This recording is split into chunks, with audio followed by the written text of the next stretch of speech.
You're listening to the Pillaging Podcast, companion podcast to PillagingJustForFun.com. That's PJ4F.com, the number one podcast in Raider Nation. Tune in every week, wherever podcasts are found. Call in to leave a message to be played on air at 408-909-PJFF. This episode brought to you by DC4L Custom Tees. Check them out at DC4LCustomTees.com. It's time to pillage another podcast. I'm your host, Kenny Stapler. Yes, you are. What's cracking, Che? What's up, brother? How you doing, man? Well, you know it's all good. Did you get some rest? You can call it that. We were up till 4 o'clock in the morning last night. You were up even later. Yeah. Because you left my house at 4 o'clock in the morning. Yeah, man. I got home about 4:30. Yeah. 4:30 something. Walked in the door. Went in the kitchen. Grabbed a little snack. Birds were chirping. Grabbed a little water. And then just hit the hay, man. Hit the hay. What was your 4:30 a.m. snack? I'm curious. A banana. Oh, that's healthy. Yeah, it was a banana because I was like, I'm not about to serve myself up a bowl of cereal, sit here and fucking munch on that shit. It's going to take too long. And there wasn't anything like ready to go. Yeah. So I was just like, banana, you're going to have to do, dog. Banana it is. There it is. I need that potassium. You can steady catch me making real bad decisions at 4:30 in the morning. and it don't stop with food. Well, listen. I mean, I did grab a couple tacos on the way out to little taquitos that you had downstairs before I left. So Yeah. it wasn't all healthy, dog. Them little taco hitters. Yeah. And that Reaper sauce. That Reaper sauce, man. We're on that Reaper sauce. That Reaper sauce, that shit got some bite. Well, let's set the table here. First off and foremost, I've been doing a bad job of letting you guys know who the guest is off top. So as a host, I need to be on that. Guest this week is going to be Sean Hildebrandt. Yeah. Chiming in from our network and from the Raider Ramble, of course, doing big work.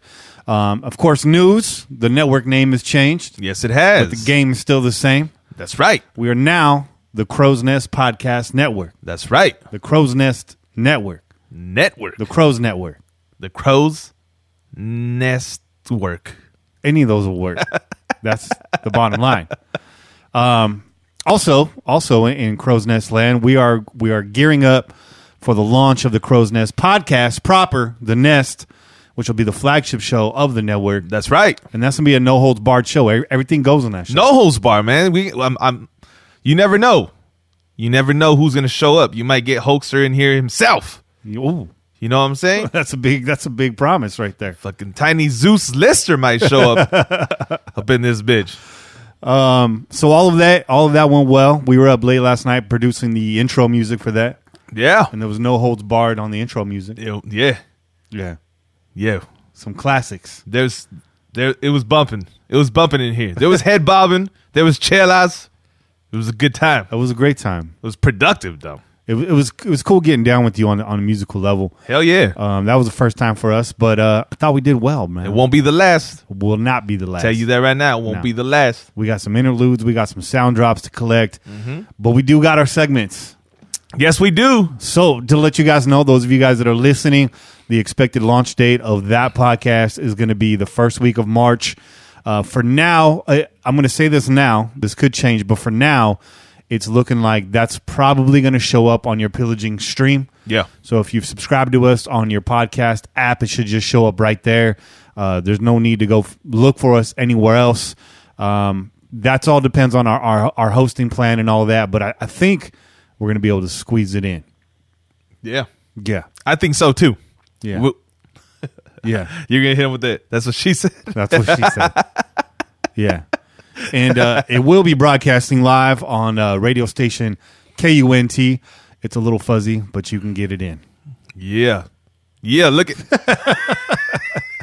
what Bob. I'm sorry. I was looking over at the chat. Bobby Wasabi said you need to get the Malcolm up in the studio, man. It's gonna be no holds bar like that. We got to get Malcolm for sure. All due respect, I'm not bringing that guy inside my house.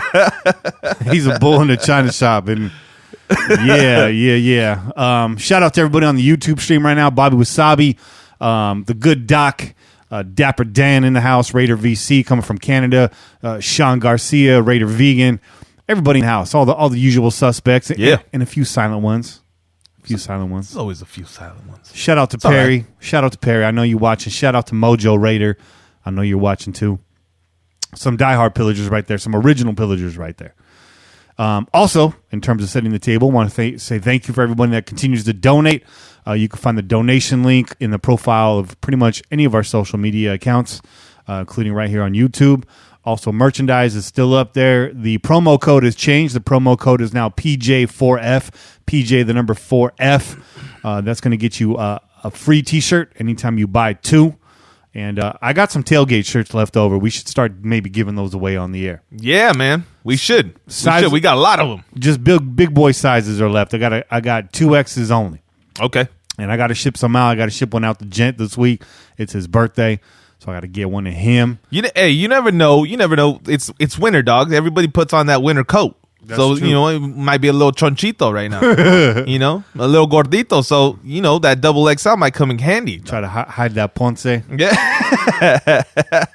Hide that ponche, dog.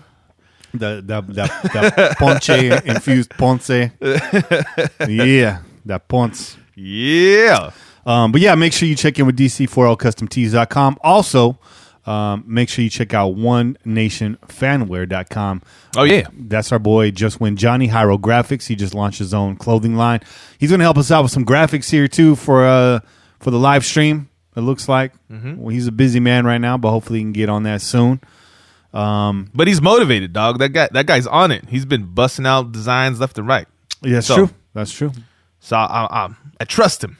I trust that he's going to come through. He's fired up. In the clutch. Also, under a new name is our sister show, Just Win Ladies, now going by Ladies of Darkness. That's right. Sean Garcia says, I'm looking like Reno 911. I don't know. He got the tiny shirts on, dog? Nah, never that. The roller skates? I get that a lot, though. I get it a lot that I look like a cop, so I don't know what that's all about. But, really quick, too, before we get started, just want to apologize for last week if you were on the video stream or if you were going back to find the video stream and you couldn't find it. We did have some technical issues with the sound. We got that figured out this week, although I'm getting a little bit of a crackle here. I'm pretty sure that's my audio driver. It's minor compared to what we had last week. You couldn't hear the callers. Sound quality wasn't up to the par. We figured out what that was. Yeah. Minor oversight, but we fixed it. But because of that, we did take down the stream, and we took down the stream the week before that due to copyright issues. Right. Or supposed copyright issues. Supposed copyright issues. Better watch your mouth who you calling Reno 911. Watch your goddamn mouth.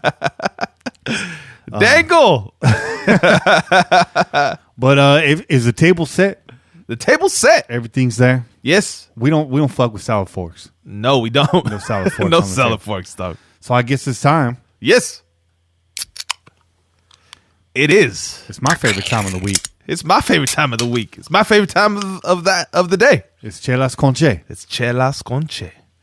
And see, we got a little mixture going on here. So I brought some Lagunitas little something ale for your boy Kenny, and I'll be drinking one of those a little bit later on in the show as well. Yeah, but I know my boy, he don't like the strong stuff, so I had to bring him, that good little something. Little brown sugar in it. Yeah, a little brown sugar, a little. Want some brown sugar. So, but I got this delicious, trust me when I say it's delicious. It's delicious. Elysian. Space Dust. Okay. IPA. For those of you, it's camouflaging. That's a hop, by the way. That's the little character they have. They have a little hop on the bottle. Let me see that label. He's green, man. He's green. So he's he's blending into the background right now. He's throwing up all over the damn label. He's blowing up space dust. Throwing up that space dust. He's letting you know this beer is not to be trifled with. But this is a delicious beer, man. It's a go-to when I'm amongst friends who like to dabble in the IPAs. We usually cop a couple of these, the big bottles, and share them. It's an 8.2%. So it's packing a little punch. Yeah, packing a little punch. But your boy, he likes to get punched. I'll take some punches, dog. All right. I got a chin. I got a chin on me. I used to say, I got to say, on the strength of the segment, I didn't mention it in the intro, but Che's quite the celebrity now. the celebrity. The celebrity. Who said that? I think Bobby said that. Yes. I think Bobby said he's a celebrity. You got your own shirt now. I do, man. That's amazing. That's not the proper response. You got your own shirt now. You goddamn right. Yeah. That's right. Got your own catchphrase on there. Ain't nobody made a shirt for Kenny yet. Not yet. I ain't really got a catchphrase, though. It's going to be in the works, though, dog. No. Maybe it doesn't need to be. You're the captain of the ship. Maybe you're just behind the wheel. Yo no soy marinero. Soy capitán. Soy capitán. That's it. Yeah, that's it. That's what it should say. That's what it should say. Your shirt should just say that shit. Soy capitán. Yeah. Yeah, but your boy's got a shirt, man. This is amazing. Your boy Dan from DC. Oh no, your boy Dan from DC4L put that shirt together. He was just like, yo, he sent it out on Twitter. I didn't even realize that he was actually gonna do it. But he was like, what about a catchphrase shirt, Che? And I was like, I sent him a little GIF. I was like, cool, like, you goddamn right, let's do it. And then before you knew it, like 2 hours later, the dude had the shirt done. And you got the nice "Do the Right Thing" font. Yeah, the "Do the Right Thing" font. Yeah. You pointed that out, and I was like, that's right. That's where I know that font from. That "Do the Right Thing," because you got to do the right thing. You got that new Jack shirt. What are you going to do, man? You got to tell him what to do. You got to do the right thing. Always do the right thing. do the right thing. But that shirt, man, it's special. The first shirt that I've ever been on. That's a fact. Right. That's a fact. And so those of you who are fans of the show and you guys want to go out there and support your boy, man, go out there, cop that shirt, man. DC4L putting it together. And they've been doing all kinds of custom shirts. Bobby was on here last week. If you guys were on the live stream, you got to see his custom shirt. He had a little custom shirt on with his dog on there, with Bobby Boy on there. So, you know, Dan's hooks it up, man. Hit him up. I'm sure he'll put something together for you, too. But go out there, definitely cop those shirts. And I'm sure Just When Ladies of Darkness will be putting out a new shirt that matches their name now. Yeah. So go cop that, too. That's exciting. They got a new logo and all that. So, yeah, real exciting stuff. We're going to have to change this shit to Piche4F pretty soon. Pretty soon. Don't get too comfortable. Nah, dog. I'm not. I'm not big-headed, dog. No, we're excited. I'm humble over here. We're excited. It's a fresh shirt. Yeah, no, I'm super excited. And your boy Dan immediately shipped one out to me. That's cool. That's what's up, man. Yeah. So, Dan, you're the man, dog. You're the man. Keep doing what you're doing, dog. We love what you're doing, man. Yeah. Dapper Dan just said he used to smoke space dust. Oh, shit. He's on that fucking Cheech and Chong? Yeah. What movie's that? Fucking Chong comes back from fucking outer space. He gets abducted by the aliens. And he comes back with fucking space coke. And fucking he gives some to fucking Cheech. And the movie just ends them fucking flying into outer space. He just rages and fucking blows out the house. Oh, shit. That's crazy. Yeah, that's what your boy Dapper Dan's on. He was smoking that KJ. Smoking that Carl Joseph, I guess. Oh, shit. But let's get it rolling, man. Let's do it. Yeah, let's do it. Jared Cook voted to the AFC Pro Bowl squad. Cook will replace tight end Travis Kelce and what will be his first career trip to the annual All-Star game at Camping World Stadium in Orlando, Florida. Well deserved, dog. Yeah, first time. Yeah. You got to give him a... Put your hands together for me. Put your hands together. Right. Cook is the first Raider to be named to the 2019 Pro Bowl after setting career highs across the board, including receptions, 68 receptions, 896 receiving yards, and 6 touchdowns, each of which either tied for the team lead or outright led the Silver and Black in 2018. Cook trailed 4 100-yard contests on the season, tied for third most among all tight ends in the NFL, en route to the most receiving yards by a Raiders tight end in a single season since when? Since 1986? Correct. Damn. Look at you on that 2-minute drill. No, that's nonsense. I was just looking at your notes. I got good eyesight, dog. What can I say? I'm sneaky like that. Yeah. Don't open up your notebook around me, dog. 'Cause I get straight A's on tests. You get that. So congratulations to Jared Cook representing the Silver and Black out there at the Pro Bowl. Somebody has to. I'm glad it was you. That's right. Khalil Mack will not return to Oakland in 2019 to play against the Raiders because the Raiders will be playing the Chicago Bears in London. Oh. So, No. I like the twist that you put on that. And The little twist. that was a little clickbait. You threw people off. You made them think we knew something, and then you just let them know like that's the obvious, man. That's obvious. Because we're playing in London, dog. We're in London. We don't even know if we're playing in Oakland. I mean, let's get that straight. That's right. But at the same time, you still left it open, right? Still left it open. Hey, it's open. It's a likely It's possibility. open-ended, dog. Likely possibility. Open-ended statement, dog. Shout out to Viral Wonder. Shout out to D-Man 77720 Okay. on the YouTube All live day. stream. Look at that. All day. All day. Look at the chat's popping, dog. It's popping. It's cracking. If you listen to the audio feed, make sure you check out the video stream on Sunday nights. It's Monday night right now. It's a holiday weekend, but check it out. It's a little something different. You don't have to catch the whole thing because you're going to listen to it on your drive to work anyways. True. But crack open a chela. Hell yeah. Put it on your Xbox. Put it on your PlayStation. What have you. Put it on your laptop. Put it on your projector. Yeah. Put it on. Put it on. Put it on. Put it on. What's up, Raider Cody, man? We miss you, brother. What miss up, you. Cody? We miss you, brother. Also joining the live chat right there, Yeah. just so you know. Marshawn Lynch admits to attempting to light a blunt on the Davis torch. Didn't have to admit to that. It was pretty damn obvious what you was trying to do. It was not a Lincoln log. It was for sure a blunt. I know my man ain't smoking them overpriced backwoods, though. Right. Right. You keep it real with the Phillies. You know what a good blunt is the White Owl and the Garcia Vega. Okay. They don't get enough love. Okay. Yeah. Okay. We can go in on the crow's nest. though. There you go. We'll talk about why. There you go. But Lynch admits to it. He says, I did. True. I think it was only right to send the Raiders off in a real Oakland way. Mm-hmm. And in regards to the NFL's response or what it might be, he says, I don't think they caught on yet, but I'm pretty sure now at this point something will take place. As you guys know, there's currently no NFL policy in regards to lighting a blunt off of an eternal flame. But that could all change next year. Hey, man, they need to just go ahead and get rid of that shit anyways. Like, dude's not playing. He was, even if he decided to come back next season, there should be nothing. Okay? Weed's legalized. And although they may have maybe they don't want that as their look. Yeah. I mean, the bottom line is it's out there, it's being used, and it's legal. So how are you going to sit around and punish people, especially somebody that's not playing, though? Somebody's not playing. Fact is, my man didn't even get it lit. That's right. He attempted. He didn't hit it. He tried. So no harm, no foul. No harm, no foul. I'm sure he went out to the parking lot, found somebody that could help him out, though. I'm just saying. Let me get that lighter. I'm just saying. He didn't have to go too far to get that lit, dog. I want to know if he gave the lighter back because there's a lot of lighter bandits out there. They probably told him he could keep whatever he wanted, man. They might have even given him their car. I got a mason jar full of lighters that I've stolen throughout the years. I haven't bought a lighter since like 1997. I'm just saying.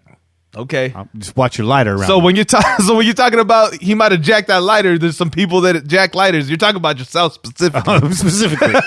Specifically. Make no mistake about it. Whenever you see Kenny, you always talk about how you used to have a lighter. Man, I used to have a lighter. I saw Kenny the other day. I used to have a lighter. That's when I go to the bathroom. I'm like, oh, I'll be right back. Oh, man. Of course, the NFL can only punish Lynch if he decides to play another year of football. And at this point, it's not clear what the running back is going to do. Lynch's contract with the Raiders is set to expire in March, which means he could end up retiring. Beast Mode sounded open to playing in 2019, but he still hasn't made any decisions. That's right. He's going to smoke that blunt and let you know later. That's right. I'm going to get back. I'll get back to you after I light a few more of these bitches. He might have his own flame in the house. Just a little mini one right He there. might have his own blunt, dog. Just saying. After last week's episode, I decided to dig up this quote and these stats to further hammer home the point that Carr can thrive under Gruden. After the game against the Broncos, the Christmas Eve victory, That's right. he's talked about basically being under fire all season long in the pocket, the Tom Cable system, whatever you want to call it, the rookie tackles, whatever you want to blame it on. Yeah.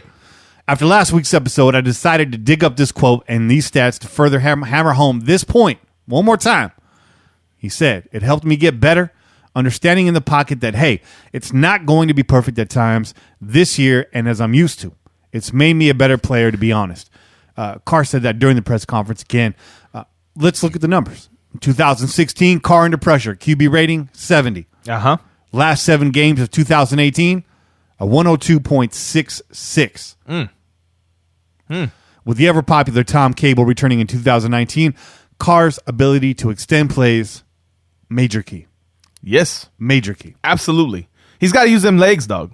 He's got to use them legs. And that I think Gruden's talked about it. He wants him using his athleticism, and he wants him using his instincts, man. Just use your natural, born, God-given instincts, dog. You're an athlete.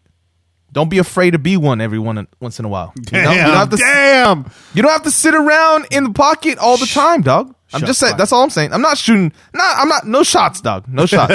Because I've gone to bat for Carr. Okay, so you already know where I stand. Carr's our guy, but the dude we've seen what he could do. Yeah. When he decides he's gonna go, he can go.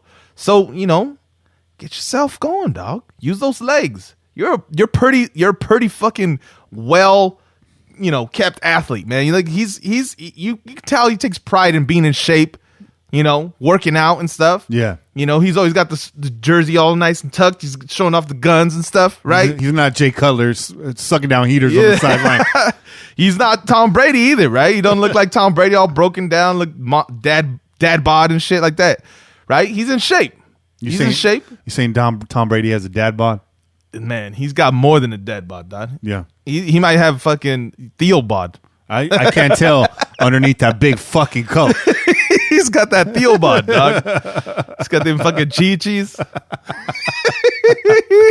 Yeah. Oh, yeah. Yeah. He's got that fucking, the Theos, your Theos, if you got like a family reunion, you're at the beach or something, and they got the shorts are barely hanging on, dog. They got them leopard barely skin. hanging on. You just got a little bit of fucking crack hanging out the back. They got the chi-chis and the 12-pack of beer sitting in his belly right there. That's that Theo bod, dog. He's got them party shorts on. That's right, man. It's always a party when your Theo's around. That's true. That's my Theo's. I'm telling. I'll let you know. My Theos are all dead. Rest in peace. It's too much party. Oh. Too much party, bro. Too much party. It happens. What were those print pants back in the 90s? The Zubos, the Zubies. Are you Remember the NFL pants? You talking about them fucking? They look like goddamn zebra pants. Yeah. My uncle always wore those, man. He was a Niner fan. He always had them red and gold. Oh, the worst color pattern you could get. Foul, bro. Foul. Those are gross. With the red and black Niners snapback. I don't know. We had a cutout right there. Yeah, we're back though. As long as you guys are hearing us, man. But we're getting a little cut in and out in the headphones. Just to let you know, we're gonna keep it moving. Zumbas. When Stakanova said Zumbas. The Zumbas. Stakanova got a pair of Zumbas in his closet right now. Zumbas. I don't know, man. I don't know which one it was. Y'all know what pants I'm talking about. Zoobs. Hopefully none of y'all bought them. I know Mark Davis got a Zuby duffel bag he likes to travel with on them Southwest flights. Real comfortable. Real comfy, Mark Davis. Oklahoma quarterback Kyler Murray declares for the NFL draft and leaves the Oakland A's in the win for the time being. I bring this up for 2 reasons. Number 1, it could alter the top of the draft in terms of teams that are willing to trade up, get a quarterback. Absolutely. Looking at you, Miami. I'm looking at you, Giants. Or it could not. Jacksonville. We talked about that. Secondly, is he a viable project to eventually replace Carr? Because all you Carr bashers, they're going to take a quarterback in the first round. Right. We're going to talk about this a little bit more later. I'm going to tell you it does neither. We're going to beat the horse again? We're going to beat the Kyler Murray horse. It does neither. No one's going to invest in what might be a possible 2-sport athlete. Would you invest in a 2-sport athlete at quarterback? Would you do that? Not at quarterback. Hell no. Never that, right? Hell no, dog. Nah, never. Come on now. That's just fucking retarded. Yeah. Come on now. This isn't Bo Jackson, dog. I heard somebody say it. Somebody on Twitter, I think, trying to make some kind of comparison. I'm like, right now, dude, just go slap yourself right now. Just go somewhere, go in the corner and slap yourself. There's anybody that wants to compare Kyler Murray to possibly the greatest athlete ever to fucking be born. You crazy, dog. Come on now. That guy was superhuman, and then until he wasn't. Okay. Don't slap yourself. Slap your mama, and then sit there and have to explain to her why you're smacking the shit out of her. Slap your mama back in time to the point where you weren't born yet. Smack your mom, and she'll be like, "Why are you smacking me?" And then you feel the pain. When you have to explain it to your mom, that's when you're going to feel the pain. It's far greater than smacking yourself. Far greater than smacking yourself. D-Man said, Oakland getting Murray. The Oakland A's, that is. Possibly. Hey, man, I'd love to see my A's get Murray. I'd love to see my A's get Murray. That'd be the smart decision by Murray. Longer career, more money, less contact. Let's talk about two sport athletes for a quick minute. Yeah. Danny Ainge comes to mind. Michael Jordan comes to mind. Oh, yeah. Obviously, Bo Jackson we talked about. But Michael Jordan wasn't a two-sport athlete at the same time. Not at the same time. Not at the same time. Come on now. But we brought this up last night. Deion Sanders. That's right. Who honestly never played two contact sports at the same time. No. He never tackled anybody. He wasn't about that contact sport. He wasn't about that life. He wasn't. No. He wasn't about that. So, So that makes it possible for him to have longevity. Yeah. Because he didn't like that contact, though. Maybe. I don't even know that he made a whole lot of contact with his bat. Yeah. Just saying. Bunts. Bunts. That's it. That's it. Move on. Fact. And you know what that means? Yeah. It's time for Silver and Black Facts. Last week we focused on quarterbacks, and we paired up free agent quarterback class, and we let you know. There's nothing out there. There ain't nothing out there. This ain't the time. Come back. Don't text me during the show. All that. This week we focus on running backs. So let's look at the active running backs we have right now on the roster. We're going to focus on the top three. Okay. Raiders running backs overall PFF grade and position rank in 2018. Marshawn Lynch, a 74.1, ranked 27th out of 72. Obviously didn't play a full season. Doug Martin, a 67.7, ranked 46 out of 72. Not quite the middle of the pack, a little bit lower. Jalen Richard, a 67, and ranked 48 out of 72. Now, Jalen Richard has found himself a place as a gadget player, the Darren Sproles of this offense. There's nothing wrong with that. He found his identity, an identity that you and I and Raider Nation already knew he had. Right. Just waiting for John Gruden to come along, witness it, and implement it, right? Absolutely. Not to say that he can't tote the rock, not to say he can't run between the tackles. He can. He's got that quick move. He's got that burst, but excels in catching the ball out of the backfield. Great mix-it-up dude. The fact that he can do both lets you know when he's back there, it's not automatically a passing play. So we like Jalen Richard. Sean's going to come on the show tonight and talk to you about why he needs to be re-signed. So we don't want to spend a whole lot of time on that. I like it. Marshawn Lynch, big question mark. Big question mark. Yep. We don't even know if he's coming back. Kane will tell you this. I'll tell you exactly what Kane's going to tell you. If we're not playing in Oakland, Marshawn Lynch ain't playing. Nope. And I don't think Marshawn Lynch is going to go to another team. Hell no. I saw somebody being stupid on Twitter saying that too. Oh, Marshawn is going to come to, what do they say, Houston or something like that? Marshawn is going to come to Houston. I'm like, are you? Why did you just say Houston? I was thinking in my head like Houston. Yeah, like, dude. I'm like, get the.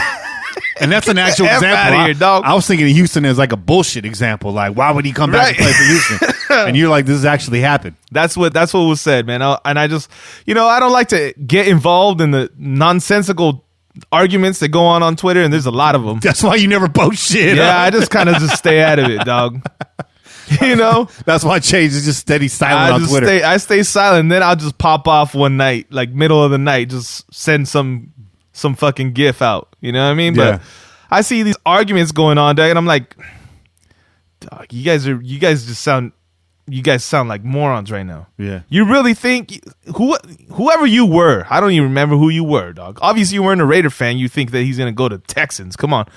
But whoever you were, if you really thought Marshawn would come back and go to Tech, why? Yeah. What? Give me your reasons. Like, that's just stupid. Yeah, Marshawn's going to come back and he's going to play for Houston because why not? Because he's fucking an Oakland native and he was already done with the game. Yeah. The guy had already retired. He was good. And then he said, you know what?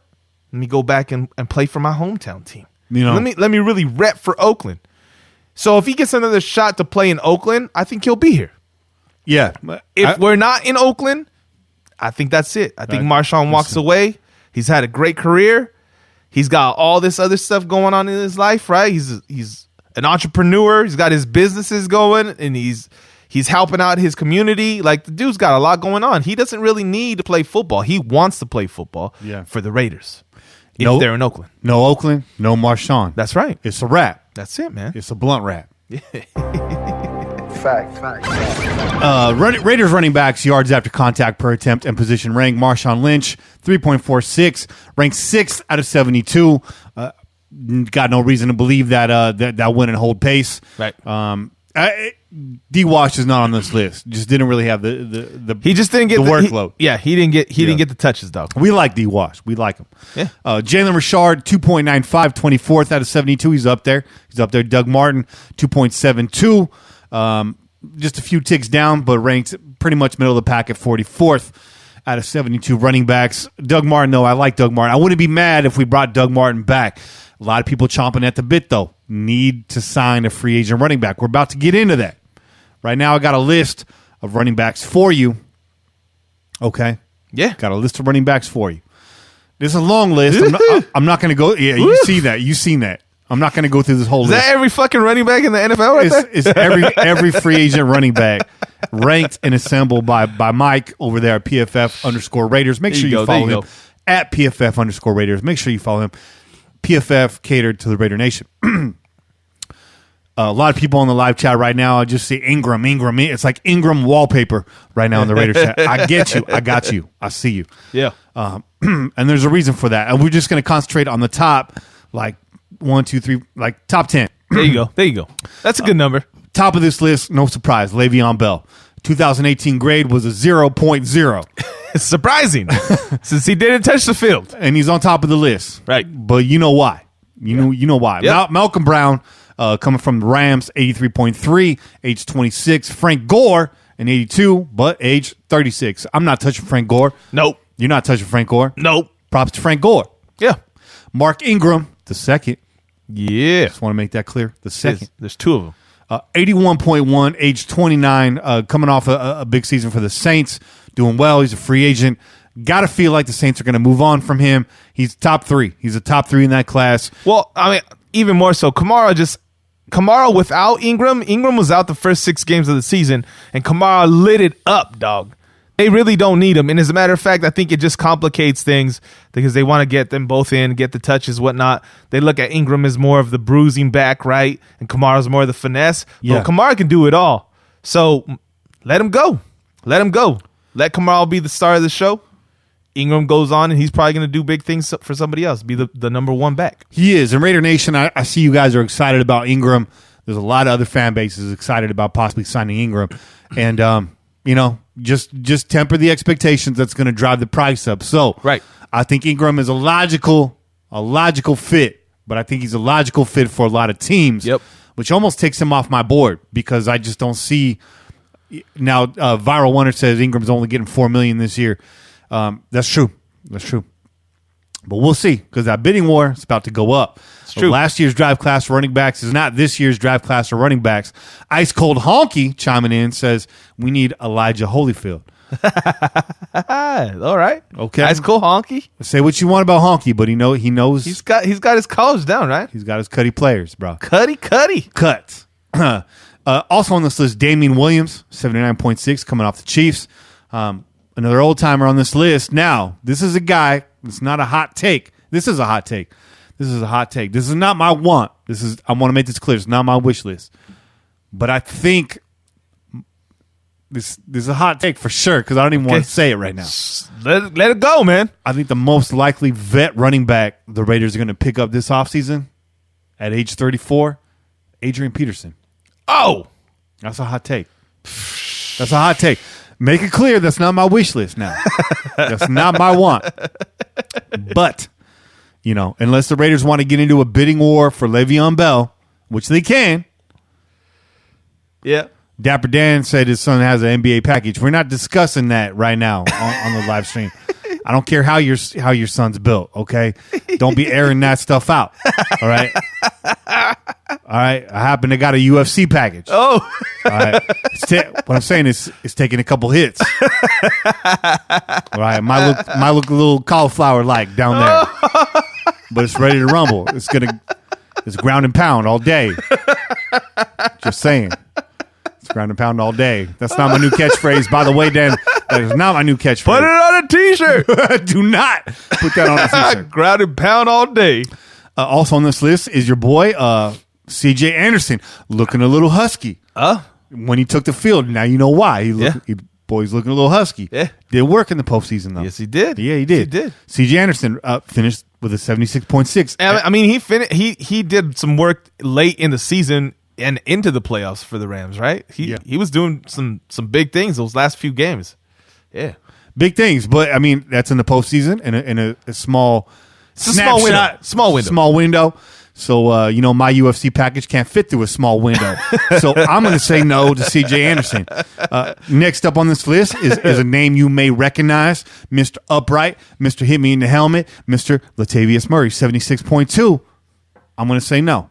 Okay. I'm going to say no. A-Train, huh? L-Train. L-Train. L-Train, not A-Train. And we're going to finish this off with Mike Davis, Cameron Artis-Payne, and last but not least, Marshawn Lynch at a 74.1, 33 years old. So if you're going to replace Lynch with a guy for one season until you wait, I don't know why, man, but just Peterson, bro.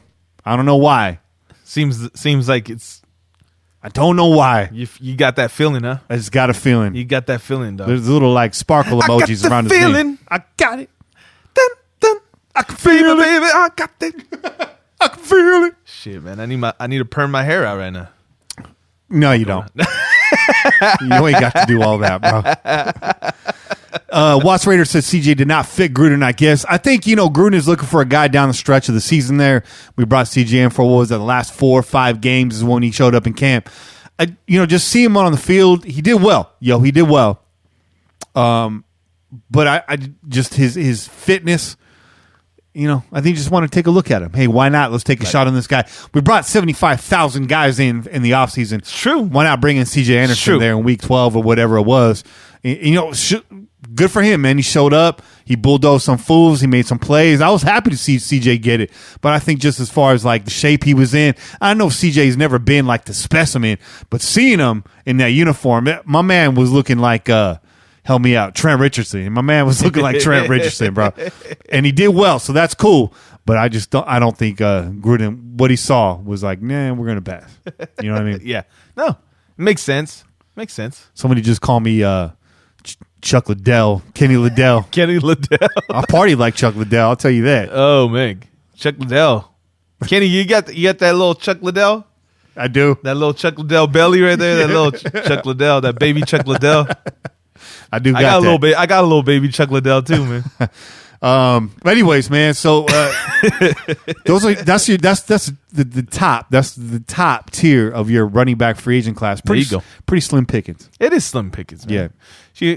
I mean, there's some guys that you could take a chance on, but no one that you're gonna really want to throw a whole lot of cash at. No. Damian Williams, by the way, I think Damian Williams I think they already worked something out with him to bring him back. So I don't even know that he's going to be necessarily on the list, come next week. He might already have the deal signed and shit. KC was talking about signing him, keeping him around. Yeah. All right. Well, which makes sense because Hunt's gone, right? Yeah. I mean, we're going to get into this right now with Sean. We're going to talk about it more with Kane. So we're going to leave this right here. Again, just setting the table. That's right. Putting them real nice linen napkins down. All right. Them nice ones. The white ones. Yeah. The ones that it's almost sad to use them. Nah, I've used the shit out of them napkins, bro. You always don't want to use them. You don't want to make them dirty, man. Nah, I'd use the shit out of them because they ain't mine. I know they're going to Cintas at the end of the week. They're going to come back nice and clean. Cintas. I'll be blowing my nose and everything in them shits. He said, I'll be right back. I got to the restroom right now. I'll take it to the bathroom. We'll take this little bad boy to the restroom real quick. Them hoes don't stand a chance. I'll bring you a package. I'll be asking for extra, too, like the hotel. Can I get some extra towels? That's the tablecloth, sir. You heard what I said. Let me get some more towels. It's getting messy over here, okay? I need to re-up right now. Let me re-up right now, dog. We're going to come back. We're going to take a short pause. We're going to come back after the break with Sean Hildebrandt. Oh, yeah. He's going to run the 2-minute drill this week. Oh. Last week, we put it on him, man. Oh, man. Kenny, your boy over here is no holds barred on this fucking 2-minute drill, man. He's just devastating people left and right. Austin, if you're listening to the show right now, which I don't expect you are, but if you're listening to the show right now, I want to say I apologize. Usually, after every guest appearance, I get a DM immediately while on air. While on air. Thanks for having me on the show. Yeah. I had a lot of fun. Yeah. I haven't heard from Austin since. Okay. And we message.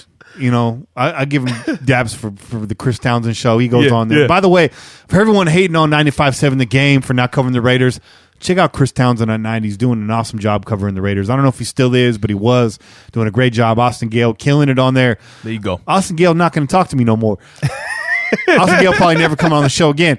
Austin Gale has not left his house since last Sunday. I must have blacked out when I made those questions. Yo, bro. But I'm thinking, man, Pro Football Focus, man. I'm not going to let him off easy. These guys got algorithms. Oh, you didn't let him off easy, Doug. Not at all. Austin Gale sitting behind a computer like for Superman 3. Remember Richard Pryor's computer? Superman 3? You remember that? You don't remember the supercomputer from Superman 3? No, man. No, I know. Man, Richard Pryor was in Superman 3. I know he was in Superman Get 3. your shit together, I don't remember Trey. no goddamn supercomputer, Bruh. dog. Get your shit together and go watch Superman 3. Okay? You know what? I got the whole fucking set at the house. I'm going to go home right after the damn show. I'm going to go watch Superman 3 just to see this damn supercomputer. I'm going to take a screenshot, dog. I'm going to take a picture on my phone and send that shit to you. You have to I don't know, but like Photoshop me in as Richard Pryor. Austin Gale is With Zod. the mustache. With the mustache, too. I'm going to give you the fucking... Yeah, do it. You got to have the mustache. You're going to be Richard Pryor, man. If you could put a pic in the stash too, that would be cool. Austin Gale as Zod, because he's got the beard. He's got the Zod beard. And I'm just saying, bro. I'm not going to say I went easy on Sean this week, but okay. maybe a little bit more in his wheelhouse. You brought it back. You brought it back maybe a couple steps. Yeah. Okay. And you know, Pro Football Focus Analyst of the Year, Austin Gale.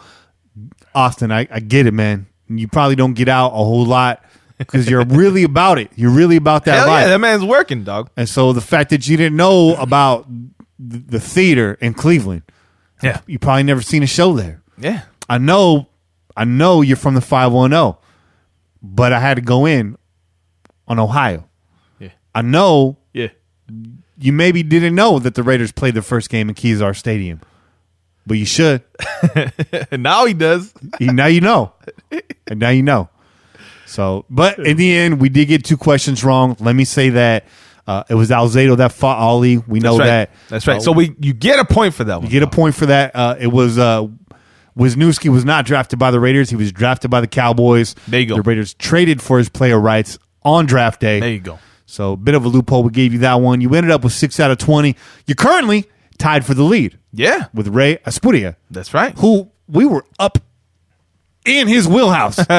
We were up in his I was wheelhouse. way up in that wheelhouse. You were there. You threw Yeah. him some. You say, hey, man, this is your shit right here. If I was any more up in his wheelhouse, this podcast would be X-rated. It might already be X-rated. Might already be. Yes, Stack, I know the PFF offices are in Cincinnati. I know that.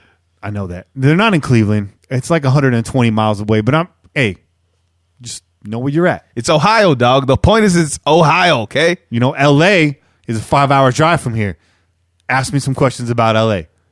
I can answer them. Maybe not all of them. One of these days, I'll run this drill myself. Oh, shit. Shay will grill me. Maybe we'll take turns. Yeah. We'll see what happens. Never trust Ohio Cats. Viral Wonder says, hey, to be fair, Austin ain't an Ohio Cat, and Austin's a dude. He's a dude. And I trust him. Don't trust me, apparently, is the theme. Don't trust your boy Kenny. Oh, man. Those questions are devastating, dog. Devastating. Devastating. No one said it was going to be easy. You think it's easy to go down the field in 2 minutes, score a touchdown? No. Okay, then. It's a 2-minute drill. It's not the scripted 20-play drive. It's not the name of the segment. It's not that catchy. Sometimes you gotta convert a 3rd and 15, dog. Okay, Yes. Sometimes you got to convert a 3rd and 15, okay? Not everybody's Drew Brees. You know? I'm just saying. That's right. All right, so we're gonna get up out of here, Yeah, and we're gonna talk to Sean Hildebrandt. that's right. We'll be right back. I'm going to get a refill because it's time for more chelas. There you do it. Yeah. You do it. Maybe don't hold back. If you got another space dust, I didn't bring another space dust. Okay. I didn't bring another space dust. Dog, I wasn't sure if you wanted to get down, dog. But listen, say no more. That won't happen again. all right. I'm just bringing the strong stuff now. I'm just feeling it. That's all. There you go. I'm just feeling it. You'll be all right. This something. It'll take care of you, dog. All right, cool. We'll be right back with Sean Hildebrandt. Yeah.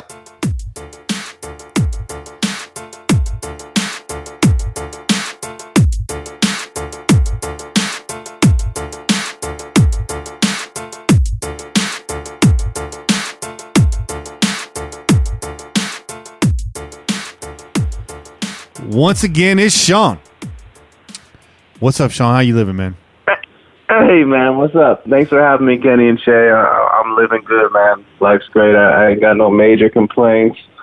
You know, a good Martin Luther King Day weekend, long weekend, and time with the family, and broke the news that we're bringing another child into this life. So Yeah, I got man. another kid coming. So, but it's good timing. The kid should come out in July, so I should be good for season. So it was strategic timing yet again. Last time my other son came out in May, so you got to have my options open on NFL Sundays come season. But yeah, man, things are great, and thanks for having me. Awesome, man. Sean's watching that calendar. He's like, we can't conceive just yet. Just yet. Right? Oh, man. That's real Raider fan shit right there. Sean, fill our listeners in on where they can find you on the interwebs and let us know what you've been doing since your last appearance. No, right on, man. Yeah, you can find me at Oahu, OAHU_Raider808. That's me on Twitter. And then I also write for the Raider Ramble. So Mario Tovar and them have been kind. I was kind of one of the original OGs in that. We got it up and running. I believe we hit over 1 million views already, so pretty crazy. But at the Raider Ramble, I just dropped an article recently about Jalen Richard. But I'm there as well. And, yeah, man, you know, I'm just out here. I haven't been up to much. You know, obviously in affiliation with you guys, and I'm excited working towards eventually coming up with my own product. And incorporating, you know, as much as I can of Raider Nation and all the fans, and just repping it as great as you guys do. And yeah, man, yeah, that's where I'm at. Shout out to you, man, and congratulations on the announcement too. We're looking forward to another mini Sean. Yeah. Oh boy. Or Seanette coming into the world. That's cool. Sean or Sean it. Is that good? That's your second child? Is that correct? That's right. Yeah, this will be number 2, man. Yeah. Good. It's good. 2 tackles coming forward right now. 2 tackles. Oh, Left and right tackle, man. That's what we need. Come on, Sean. Get we it done, need 'em, dog. huh? Get it done, dog. Better, Oh boy. better late than never. And yes, Sean will be launching a podcast here soon. Sean's been sitting in a dark room for the last few months, conceiving More or less. a hit That's show. all for I you. was doing. That's it. Now That's it. Yeah. I see you at the beach. I see the pics. It's beautiful. If I was out in Hawaii, we'd be recording at the beach right now. Hey, man, he's sending pictures of delicious Hey. chelas from his balcony and shit, overlooking the beautiful background. Come on, Sean. Hey, and just to let it be known, maybe that's a goal, right? You know, we can you know, we can all throw in and get a beach house for a week and we can Oh. podcast live right on the beach, man. We can Oh. barbecue. Man, Look at that, man. Tell I us on the like beach how you and think, we're man. good. I like You how know, you think, dog. you know, yeah. we all got money to throw in and go to games and stuff. Maybe we can do something, you know, down the road. But yeah, man, everything's awesome, man. It's beautiful. I'm with it. It's a damn shame they don't play the Pro Bowl in Hawaii anymore. That'd be, I know, right? Nonsense. Yeah, Be that used to be fun, man. I got mad stories of Pro Bowls in Hawaii, man. I got Willie Brown's autograph. I brought a mini Raider helmet to my work. I worked in a restaurant right in Waikiki, and I seen him walk up to the hostess stand, and I told the girl, the hostess stand, she had no idea, right? I'm like, that's an all-time Hall of Fame Raider. She's like, who? The old guy? I'm like, yes. Sit in my section. Yeah. So he sits in my section, and I'm like, hey, Willie, man, I'm such a fan. And he looked at me and goes, I didn't know you younger cats would know who I am. I'm like, yes, I know who you are. You're a legend. But long story short, man, yeah, he signed. I have a little Raider helmet. He signed his name, Willie Brown, and he put number 24 and Hall of Fame 84. I believe it was an induction class. But yeah, the Pro Bowl was legit, man. We loved having it out here. The players did a lot for the community. And the city was just vibrant, man. There's just parties, and I've seen Michael Vick do things you don't want to know. I've seen, it was so much fun. I was in a little club in Waikiki with, what's his name? Dante Culpepper when he was a Viking. When he was a Viking, right? He had a huge year with the Vikings, Randy Moss, and I forget the running back, number 26, but they had a big year, and Dante was in there, and I was on that song. Remember that song, White Tees? Yep, in my white tees. Yep, in my and Dante Culpepper had the shades on. He was bouncing in the club. I was right next to that dude. But yeah, Pro Bowl years were great, but they're gone. They're gone, unfortunately. Good knowledge on the Willie Brown trivia there. Unfortunately, that question's not in the 2-minute drill this week. I'm ready to fail. Hey, all you need is 7, bro. All you need is 7 to take the lead. 7 out of 20.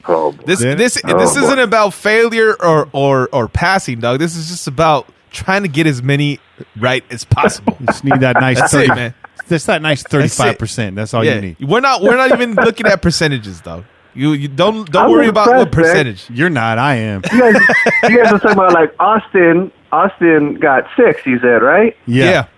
And Austin's a smart dude. That's intimidating. and then Ray, my boy Ray, he got how many? 6. I think he got 6 too. Yeah.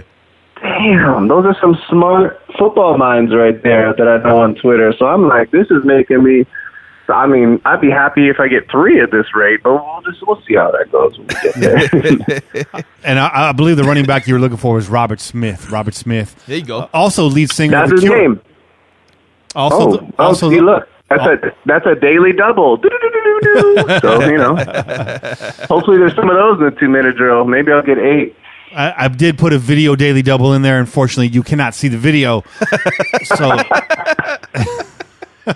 hey, speaking of seeing things, you guys are going live, which is super cool. I know the fans and the listeners, everyone loves it, and I love it. But I'm sitting here looking. And I'm kind of confused because I see a bunch of blunt smoke in a black background. And then I see Shay with a beanie on. So I know it's freezing cold, but that Kenny got some shades on. So I think you guys are at a freezing cold beach with a solar eclipse with blunt smoke in the background.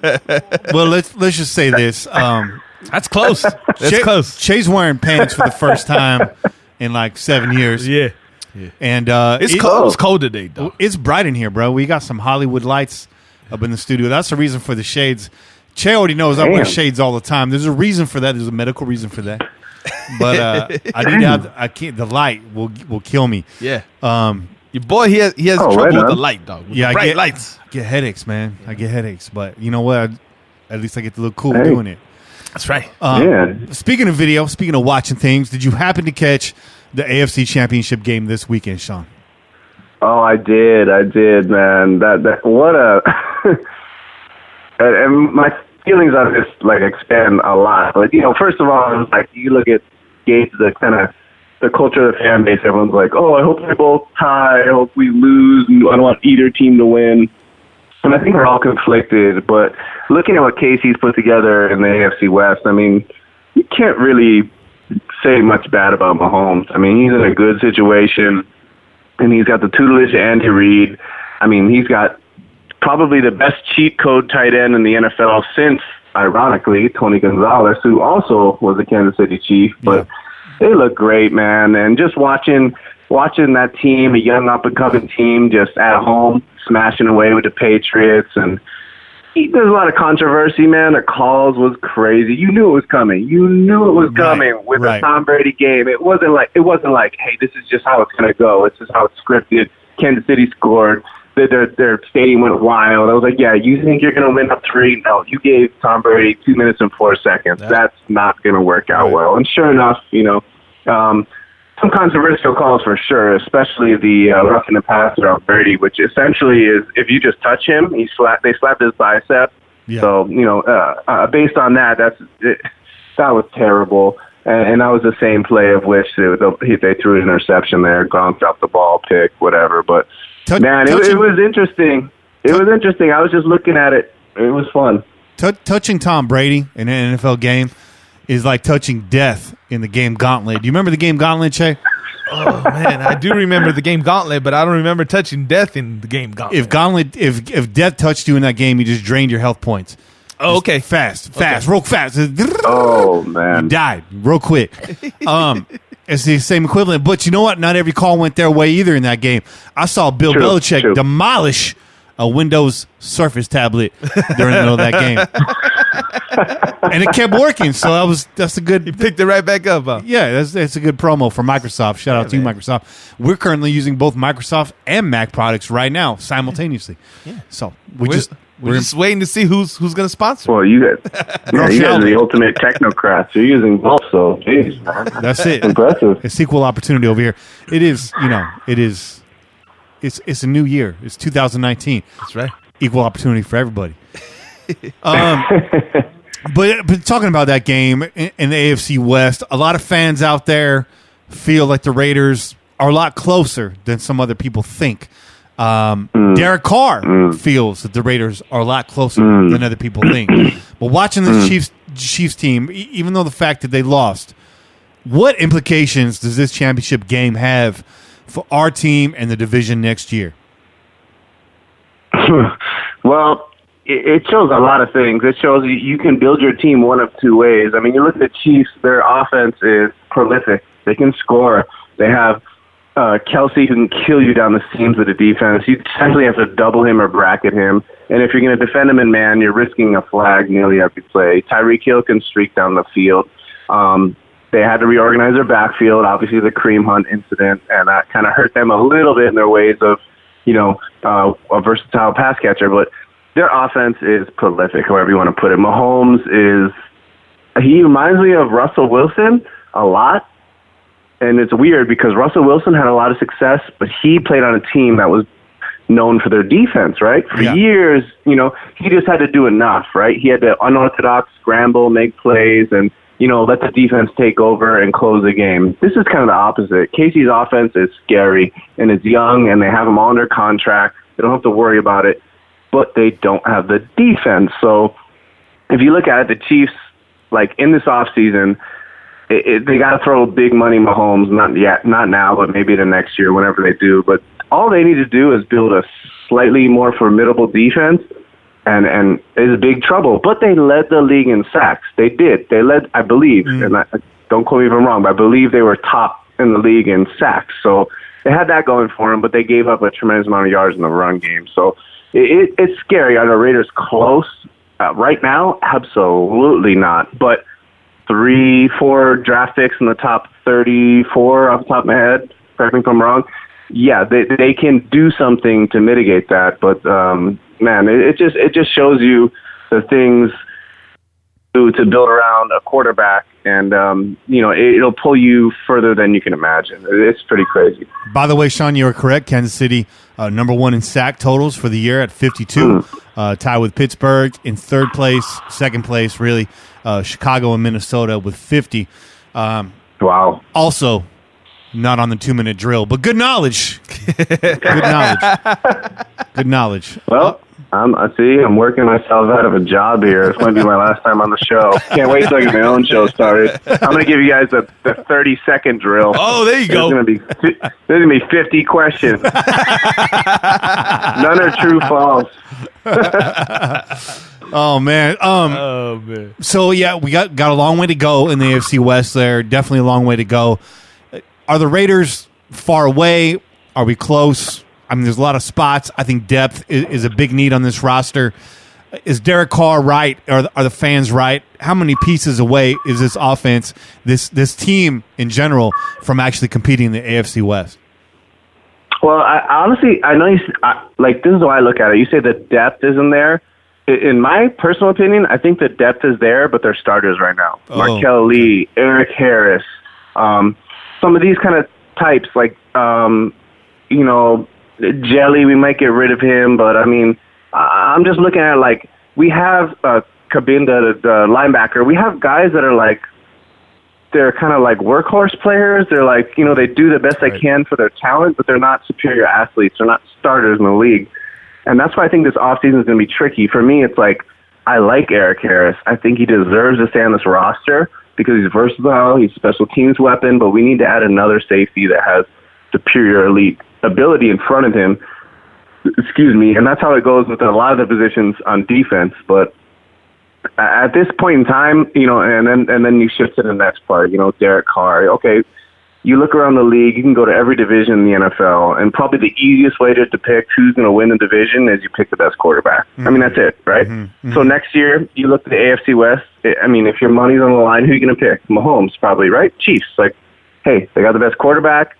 They're going to add some pieces. That's just how it works. So Carr is right now in the middle of a big controversy. He's a capable player. He's shown what he can do. He's not perfect, but I believe if you build around him correctly, you have the leadership, you have a high IQ guy, you have someone who's completely enthralled with being a Raider and showing up early, leaving late, and doing the necessary things to dedicate himself to the process. But they really need to build around him. I mean, 2 rookie offensive tackles, the run game, injuries in the backfield. The offensive line was shuffled in camp and then shuffled during the season. I mean, this is a 4-win team. No matter how you cut it, we should have beat probably Denver and Miami in weeks 2 and 3. Mm-hmm. So what? So we're looking at about a 6-7-win team.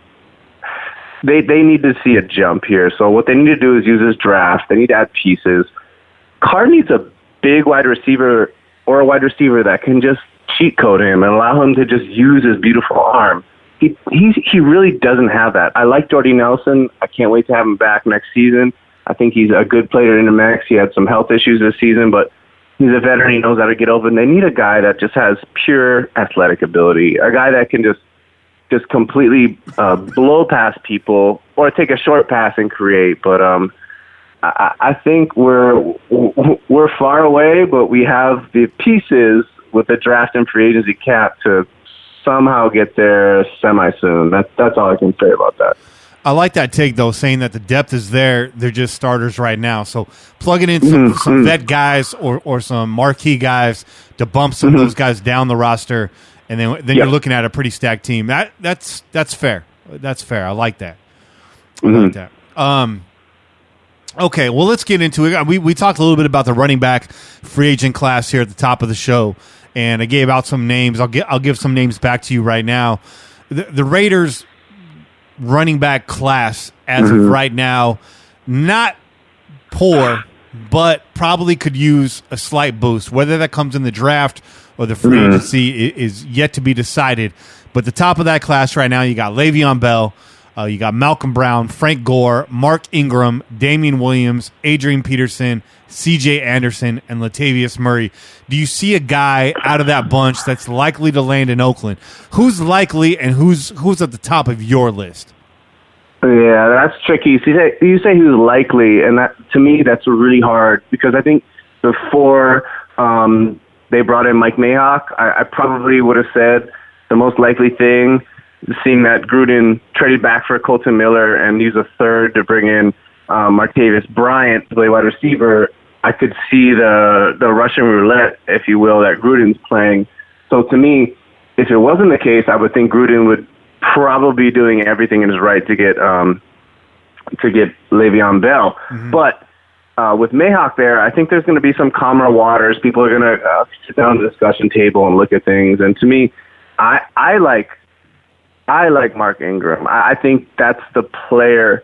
I think if we looked at it last year, coming into the season, we knew we had Marshawn Lynch, right? I mean, he's a bell cow. He can take volume carries. He can smash into the face of the defense. But we didn't know if we had that offset back. We weren't sure, right? Like, we could say, oh, Jalen Rashad, DeAndre Washington, but no one really believed in them. But seeing the things Jalen did this season out of the backfield, that makes me believe that, hey, we kind of have a guy to re-sign there. So, hey, if we can re-sign Jalen, he's 25 years old. His market's going to be, good. We're not going to have to overpay for him. No one's, going out to reaching for him or trading for him. Guys like Tevon Coleman from Atlanta, he's going to get a lot of interest, in my opinion. Good player. But we have Jalen, and he wants to be there. Good work ethic guy. gets along well with Carr and the leadership. To me, Mark Ingram is that offsetting back. He's a mauler in between the tackles. We struggled so much in the red zone and short yardage after Marshawn Lynch went down. We just didn't have that answer. And I think that's not just a part of the running back. We need to get a new fullback as well. But to me, I that's the way I look at it. To me, Mark Ingram is the guy I want. And then if we don't settle it that way in free agency, we recoup that money and then just look towards the draft to getting someone else. All right, fair enough. Don't forget Hall of Fame preseason running back Chris Warren III. Hey, get the man a gold jacket right now. Y'all want to crown him? And go that's ahead and funny, crown him. because I think we're like the king of like preseason running backs that look like they're like Hall of Famers. Like Lewis Rankin, right? Who is he now? Is anyone? Oh shit! That Does is anyone know also where he not on the is? 2-minute drill, dog. He might have bagged your groceries today. Who knows? And that ain't no knock on him. I'm just saying, like, straight up. Like, we kind of go through this a lot. Then we had Atkinson the third, right? Yeah. Oh, keep him. We need him. And you know, and what? And where is he now, right? So we've kind of been through this. And the preseason carries thing is tricky. It's hard. Does Warren look the part? Sure he does. He's a physical back. He's a load to carry.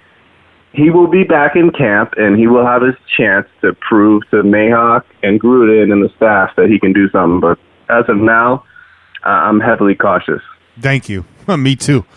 As you guys know, real quick before we get into this 2-minute drill. Oh boy! I'd be remiss if I didn't ask you who's your pick in the Super Bowl. You got the Rams, and you got the Patriots. You got the young buck Sean McVay versus the grizzled Bill Belichick, chucking tablets all over the sideline.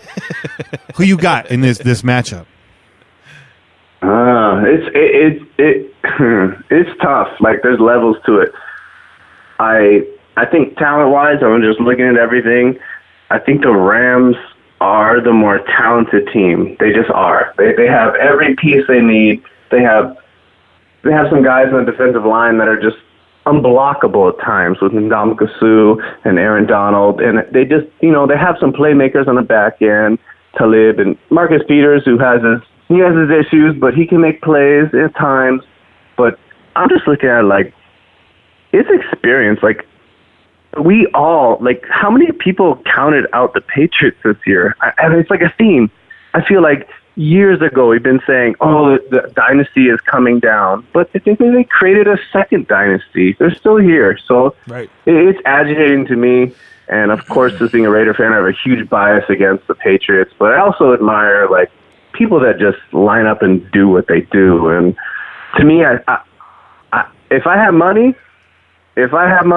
to put on his game, I have to go Patriots. I have to go.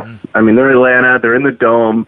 I don't see it any other way. I think the Patriots find a way in a close game. It comes down to some, other situation, final 2 minutes, and Jared Goff has never been there, big lights, and so that's where I go with it. Yeah, Not happily, but... I think that's a safe bet. Che and I will get into our Super Bowl picks with Kane. I think that'll be a topic of conversation, but... Thanks for giving us yours.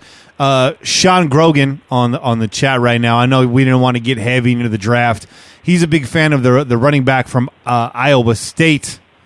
I think that's David Montgomery. Do you know anything about this kid? Not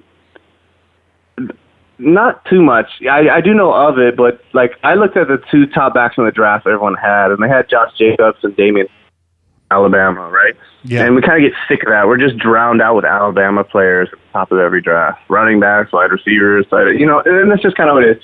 Him, I know a little bit about, but quite honestly, I've been looking at like mid-tier guys because I think that's kind of what Gruden and Mayhawk are going to do here. And so no, I apologize. I don't know much there, but to me, if there's an underdog guy I love, Devin Singletary, I think he's it. I think he's the guy that can do everything. He's around 200 pounds, 5'9", 5'10", single, similar mold to like kind of Marshawn Lynch, but he's tough, he's quick, he's versatile. So no, I can't respond to that specific player. I'm not, too film heavy right now. I wish I had more time, but Yeah. that's where I'm at. All right. But we're gonna get there, yo. We're going to get there. Everyone's gonna get into that film. I think, I'm already looking at guys right now, but with free agency coming before the draft, I think that's going to dictate a lot of our needs. Yeah. I think defense is going to remain the top need. Yeah. I don't think that changes, but Has to be. we'll get into the draft. I think it's a little too early still. Just be patient with us. And I think Sean's on the same thing. So we talked about that before he came on the show, Sean. We weren't going to go draft heavy, and that's a big reason why.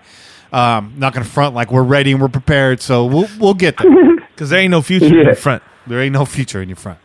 That's it.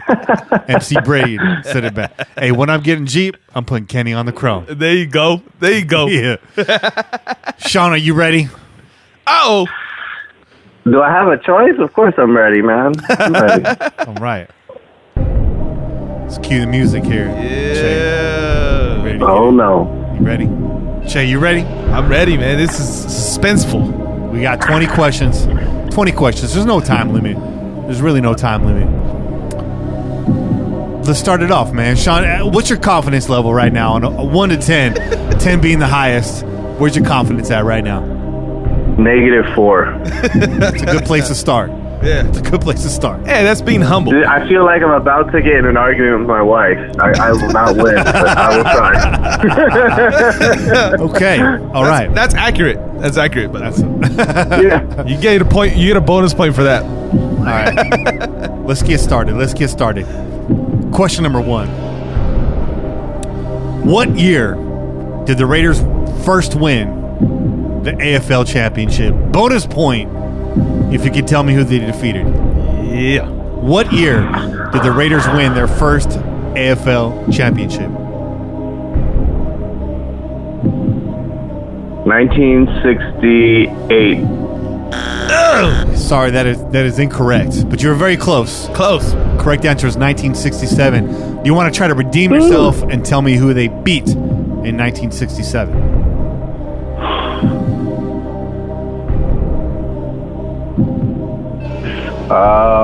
I'm gonna go with AFL. That's bad. Kansas City Chiefs. That's I incorrect. know that's not the correct. But Yeah, that will not count against you. That was bonus. That was the Raiders defeated the Houston Oilers 40-7. You're damn right. You goddamn. Oh, that's right. I remember that game. Steve McNair. Yep, good game. I remember. Good. Unfortunately, that is also incorrect. Question number 2. Which NFL team has played in both the AFC and the NFC championship games?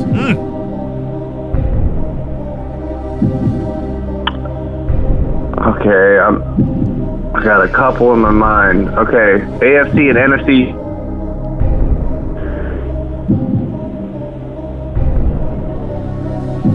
AFC and NFC championship games. I want to say the Colts. That is incorrect. Correct answer was the Seattle Seahawks, former AFC West divisional rival. The Seattle That's Seahawks. right. They were in our division. That's it. Ricky Waters. Oh my God, I should know that. Yep. Yeah. Yep. Failure. All right, keep going. All right. 0 for 2. 0 for 2 so far. It's all right. You're going to get back on here. This one's from Che. Oh. Named after a celebratory jester. This 90s R&B group's debut album went platinum, boosted by production from Teddy Riley on such singles as I Just Can't Handle It, I Can't Wait Another Minute, and I Like the Way, also known as The Kissing Game. You want to sing that one for him? I like. I do know that song. The beginning part of your. We got a little canceled out, but we're talking about, I think, a record or an album. Yeah, the name of the group, named after a celebratory jester. This 90s R&B group went platinum, aided by production from Teddy Riley. Holy hell, that's tough, man. Can I phone a friend? Or? There's no calling. Sorry, there's no calling. There's no lifeline. I'm gonna have to take the I don't even have an answer to come up with. But I know when you say it, it's gonna make sense to me. But correct answer is high five. ah, Congratulations to Sean Garcia on the YouTube chat. He got that correct. Yeah. Self-proclaimed Raiders and Steelers fan, Snoop Dogg, finished fifth. He finished fifth on the Billboard's Top 100 R&B and rap chart in 2005. okay. You were in high school with this hit single. Man, I want to hum the beat right now, dog. I want to hum the beat right now. 2005. That's it. 2005. Snoop Dogg. Hit single. Top 5. There's other people on the track, right? There is. You're talking about. This is a collaboration. Okay. I know the song. Wait, I could be wrong. Don't second guess yourself, man. Go strong. I'll give you a hint. It was produced. I think I was going too young when I was originally thinking about it, but now I'm thinking 2005. Produced by the Neptunes. Produced by the Neptunes. Okay. Okay, I got it. It's Beautiful. Snoop Dogg, Pharrell, and someone else. That is incorrect. But you're on the right track, dog. The correct answer was Drop It Like It's Hot. And that was the song that had they had like literally 3 things that made up the beat. It was a spray pan can. That's it. Yep. But I thought that was younger than older, but okay. Simple beat. Tough question. Yeah. Tough question. Here's a Raiders question for you. You got this one. Which Raiders player holds the record for the longest run from scrimmage at 93 yards? Terrell Pryor. Correct. That is correct. That is correct. Against the Pittsburgh Steelers. That's right. Like the first drive of the game. Yep, first play of the game. I felt like I was like, I remember that. I was like, what? And it was like and Troy Polamalu was right there. He was looking down the hole, and yeah, those were interesting times. Was that when Terrell Pryor was wearing 6 or 2? Because I remember they wouldn't let him wear a 2 because they didn't want him. Yeah. Represent like the Jamarcus look, and the next year I was in the 6. Never mind, I was in the 6. You're stalling. You're stalling. I got by the way, man. I'm gonna stall. Troy Polamalu, I'm pretty sure that was after he had already started the Head and Shoulders commercials, man. You don't want to mess up his paycheck, dog. You don't want to mess up that luscious hair, dog. He checked out already. He's like, I got defensive MVPs and rings. I'm good. You're stalling. How many times? What's next? How many times? Now, I'll give you this. The Raiders won 3 Super Bowls. There you go. You know that. In which seasons did these wins come? Okay. I need the years. Well, 83. Huh? I need the years. Okay, 83, 84. I know that because I was born in 1984. But that was a Super Bowl in Los Angeles. Marcus Allen did a cutback against the Redskins. You're stalling. 78, 77, and I think it was 72, 73. That is incorrect. The correct answer was 83, 84, 88, 80, 81. Both would be acceptable. 76, 1976. I went backwards way too far. All right, great. Which NFL teams have the Raiders defeated in the Super Bowl? Okay. Yeah. The Vikings, and that was Willie Brown taking the interception back. That's right. The Redskins, and that was Marcus Allen that I talked about. And then the Eagles, which was our favorite, what's his name? Ron Jaworski. What's his name? Jaworski. He threw 3, 4, 5. He threw as many interceptions as Gannon did against the Buccaneers. Oh, and he's still bitter about it to this day. So those are the 3 teams I got. That is correct. Yes. That is correct. I'm happy. Who was the first professional quarterback to pass for 5,000 yards in a single season? This ain't even a Raider question. This is First, This is an NFL first question. NFL question. NFL question. I'm conflicted between two players, but I'm gonna go with Drew Brees. That is incorrect. Correct answer. Don't tell me Peyton Manning. No. Correct answer was Warren Moon. Houston Steelers showing up twice. Wow, that's unbelievable. That's unbelievable. This next question is question number 9. You're almost halfway through. It's courtesy of Che. Do you put ketchup on your taco? False. Yes. That is I don't fucking know. I don't want ketchup on my taco. That is correct. That is correct. We would have also accepted hell to the nah. Hell to the nah. That is also correct. Ketchup? No, man. No. Thank you. This Raiders quarterback holds the team record for most career completions at 1,759. Who is he? See, that's tricky because a lot of people want to when you look at the Raiders quarterback record book, You're stalling. it is tricky. It is tricky. I'm gonna say Ken Stabler, and I know I'm going to be wrong. You're right. You're correct. You are wrong. Correct answer was It's Carr. Derek Carr. Come on, man. Go with your Carr. gut, dog. It's Carr. You're right. It's Carr, and I feel like I knew that stat, but I know Stabler left in his terms, but yeah. Okay. I talked to you before the show. I asked you what your age was. I asked you what some of your hobbies were. You're about 10 years younger than me. This next film came out about the time you were in high school. Okay. And it's based on a novel. Should be easy. Okay. Should be easy. Easy peasy, dog. Also happens to be one of my favorite movies of all time. That's right. Christian Bale portrayed a young investment banker in this Hollywood adaptation of the Bret Easton Ellis thrilling novel by the same name. Oh. The name of the movie is... Damn. Christian Bale portrayed a young investment banker. Yep. In what movie? He did. I almost want to pull the phone away from my ear and search it real quick, but that would be cheating. I'm gonna have to just complete pass, man. I can't even. I know when you bring it to me, I'm gonna be upset. American Psycho.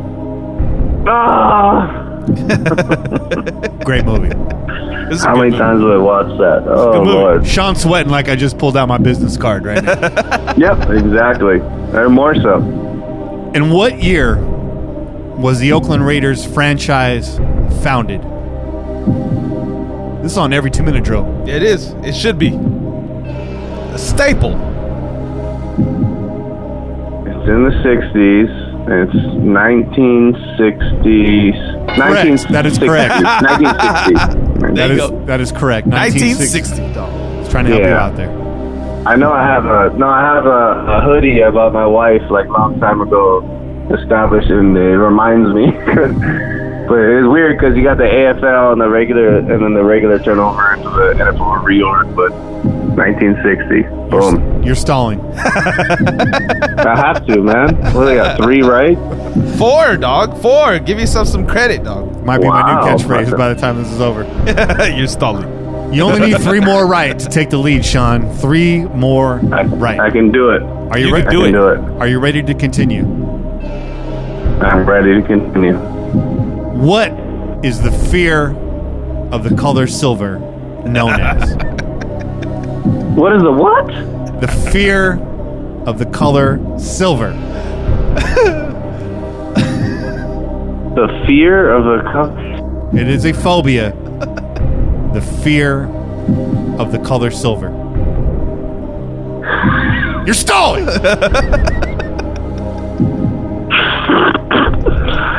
Damn. Talk to you guys. The fear of the color silver. Silver and black. Silver and black attack. The fear of silver, dog. Just silver, dog. Don't complicate it by throwing black in there. Just silver. The correct answer is Chromophobia. Chromophobia. Oh my lord, jeez. That was on the show I couldn't last. even spell that word. All right. That was on the show last week, by the way. Raiders. Disappointed, Sean. You didn't listen last week. He's got this one. Yeah. Raiders kicker Sebastian Janikowski holds the record for the longest field goal. How far did he boot it? 63 yards in Denver. Yeah. Absolutely correct. You are now tied for the lead. And we got 5 questions left, though. Got 5 to go. You should feel good right now. I'm ready. You should feel good. I'm ready. You don't sound ready. I'm ready. Now you sound Quiet, ready. focused. Name the I'm only. like Sebastian Janik. Oh, go ahead. Go ahead. sorry. No, go ahead. Keep stalling. I was gonna say I'm like Sebastian Janikowski when he attempted that 73-yarder before halftime. That's how I feel. Okay. You're focused. I'm gonna make everything. I like it. In other words, he's saying my head coach is a joke right now. I'm gonna do it, and it's gonna be returned for a touchdown. All right, these next 2 questions are right in your wheelhouse. You can take a commanding lead in the 2-minute drill. Oh, yeah. Name the only U.S. state whose land area is still growing. The only U.S. state that continues to grow. Hawaii. Yeah, boy. God damn it. That's right. Did you guys grasp that question for me? Yeah. Yes. We did. Yes. Absolutely. Right in your wheelhouse. Motherfucker, we have them. Yeah, the land is growing, man. Yeah. Hey, can you tell me why? Bonus. I'm not Bill Nye the Science Guy, but there's some evil magna below the surface There you go. that's spewing up. That is exactly correct. That is correct. Name the 8 major populated islands in the state of Hawaii. 8 Okay. major islands. Oh, huh? The major islands, I get it. Oahu, Kauai, Maui, Niihau, Molokai, Hawaii. I don't even know what I already said. I believe you had Hawaii, Oahu, Maui, Molokai, Lanai, Lanai, Niawahu. and that's how much? 5? Hawaii, 6. He's got Hawaii. 7. He's You're got 7. Kauai. Kohalave, You got it. That's it, dog. Niihau. You got it, dog. Koa, whatever the fuck you just said. You got it right. What? You guys know what they call the 9th island out here, right? No. What's it called? Chela. Chelas. Las Vegas. Las Vegas? Yeah, because that's the number 1 destination for locals out here. Everyone goes, Las Vegas is called the 9th island out here. Oh shit. Okay. That's okay. cool. That's dope. right. That's You dope. can ask the next motherfucker that comes in here trying to break my record. That's what. That's what's up. That's what's up. I will accept 2 answers. 2 answers for this next question. Here we go. Okay. Where or what stadium, what city or what stadium did the Raiders play their first season? The name of the stadium? Oh.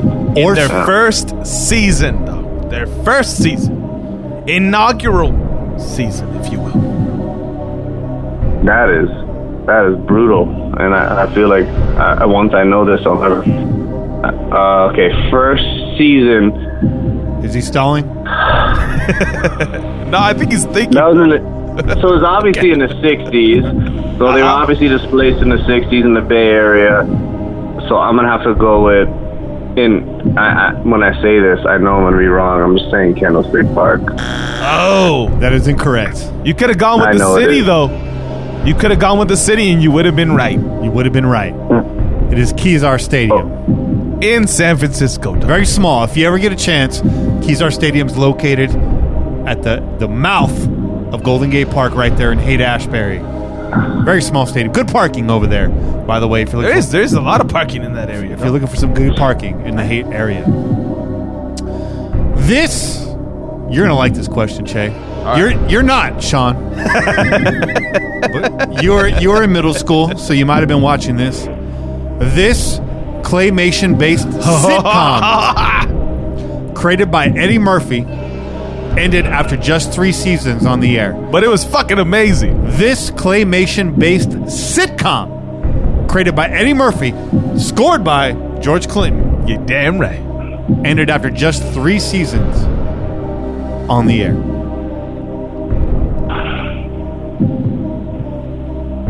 I'm saying Celebrity Deathmatch, but I have no idea. That is a good guess, but it is wrong. PJs. It was the PJs. The Projects. Oh. The PJs. It was a good show. That was a fucking dope show. They had the crackhead that used to fuck around. He's all skinny, all crazy. That dude was crazy, dog. 2 more questions, Sean. You got a good shot here to kind of really push ahead in the rankings. Okay. The worst punter in Raiders history is... Johnny Townsend. Oh. That is incorrect. It is Leo Araguz. Going off of average punts. Average yards per punt. Wow. Townsend's close. And I know that I know Araguz, but to me that's offensive because was Araguz even drafted? Damn, Doesn't matter. It does it not doesn't matter. It Well, it doesn't kinda matter does, where 'cause you were we drafted Johnny. We drafted that guy. Yeah. All right. But it was And close, he's though, dating dog. a Jaguars cheerleader. Oh, man. Townsend's a close second, dog. He's a close second. Close. Hey, in one more year, you might be right. Oh, fuck that. Get out of Townsend. There you go. Last question. Final question. Who holds the record for the longest punt in Raiders history? Bonus points if you can tell me how long it was. Okay, I know it's not Marquette King. It's Shane Leckler. Correct. Yes. And I want to say, I almost remember the game, but I'm going to say it was, I'm going to say it was 83 yards. How many yards? 79. 79? Incorrect. 83 was my first guess, man. I don't know. It was a roll. Good news is it was Shane Leckler. The yardage sure. was 80. The yardage was 80. It was. 80. It was against the Houston Texans, right? If I'm wrong, the team you ended up playing for. I don't know. You are correct. And you got 1, 4, 5, 6, 7. Sean got 8 correct. Ocho! Oh! Your boy did it! He believed in himself and he did it, dog. Sean, congratulations. He did it, dog. Previous record was 6. You've pushed it to 8. I'm proud of you, dog. Not too shabby. You rep us well, man. You rep us well. I'm partying. I'm going out tonight. I'm partying. right. I'm Drink- opening up a tab, man. Drink it up, dog. This is big. You got most of the Raiders questions right. You got all the Hawaii questions right. Yeah. You got none That's of the impressive. none of the questions from your era right. No. But where it No, counts, not even close. Where it counts, where you stay at and who you root for, where it counts. That's right. You got it right. That's right. Absolutely. Absolutely. Sean Garcia wants me to give you a bonus point from Houston. Sorry, Sean. That is incorrect. That is incorrect. Hey, man. That's fair. I guess it's fair. It's all good. I don't need the bonus point. If I beat Ray and Austin, I'm happy, man. Be happy. I might. I'm gonna let them know on Twitter. I may have to There you send out go. a tweet. There you go. Where you at? I got that I'm gonna 8, say dog. I ain't got no blue check like Austin, but I beat him by 2 questions. That's it. This might get you that check. This It might might, get you hey, that you check. might get that check, dog. Yeah, for the record, we have no check either. Got 0 checks. 0 checks. I don't think I'll ever get one of those. I don't know. Don't hold back. Don't hold back. Sean, as always, man, it was tremendous having you on. We got to do this more often. Sean's like one Hell of our yeah. best guests. I think. Hell yeah. I feel like. And I'm not just being biased Hey, because man. he's a part of our network. He's a part of our network because he was one of our best guests. That's right. That's a part of it. That's right. Hey, That's the yeah. reason why. Sean, You guys are far too kind, man. Thank you. I'm just like blown away. You guys are doing an incredible job with your show, and I look at the interactions you get. I don't know if you see me, but I log in on YouTube and I be blasting comments under some of the podcasts, and I'm so excited to see what you guys are doing. and everybody under the umbrella of the network. And, it's just fun, man. We're in the off season. I just want to see people, lift up and still engage with one another. We can't let the off season just put us down in the dirt. And there's a lot to look forward to and a lot to talk about, positive or negative. But, I'm going to get in my book, man. I'm going to get in my bag. A 2-minute drill. And next time, if I ever do a 2-minute drill with you, I guarantee I'm going to get more than 10. I guarantee it. Ooh. I like it. That's confidence for you, man. I might have to lean into it next time. Ooh. Don't make Kenny fucking go back to the hardcore Kenny, man. Kenny was murdering people over here. He's going to be asking me what shoe size did Al Davis have in 1969, and I'm going to say 8.5 in a Vans. 9 in a dress shoe. That's what's gonna happen. Real talk. He's gonna ask you for the molecule that fucking is chromium. real talk. Vans are a little snug. So are Nikes. So maybe Sean's got something going there. Yeah, and other news, Raider Roo says he's gonna beat the shit out of the 2-minute drill. Raider Roo, you're on deck. Oh yeah. You're a fan. I like it. Hey, you're on deck.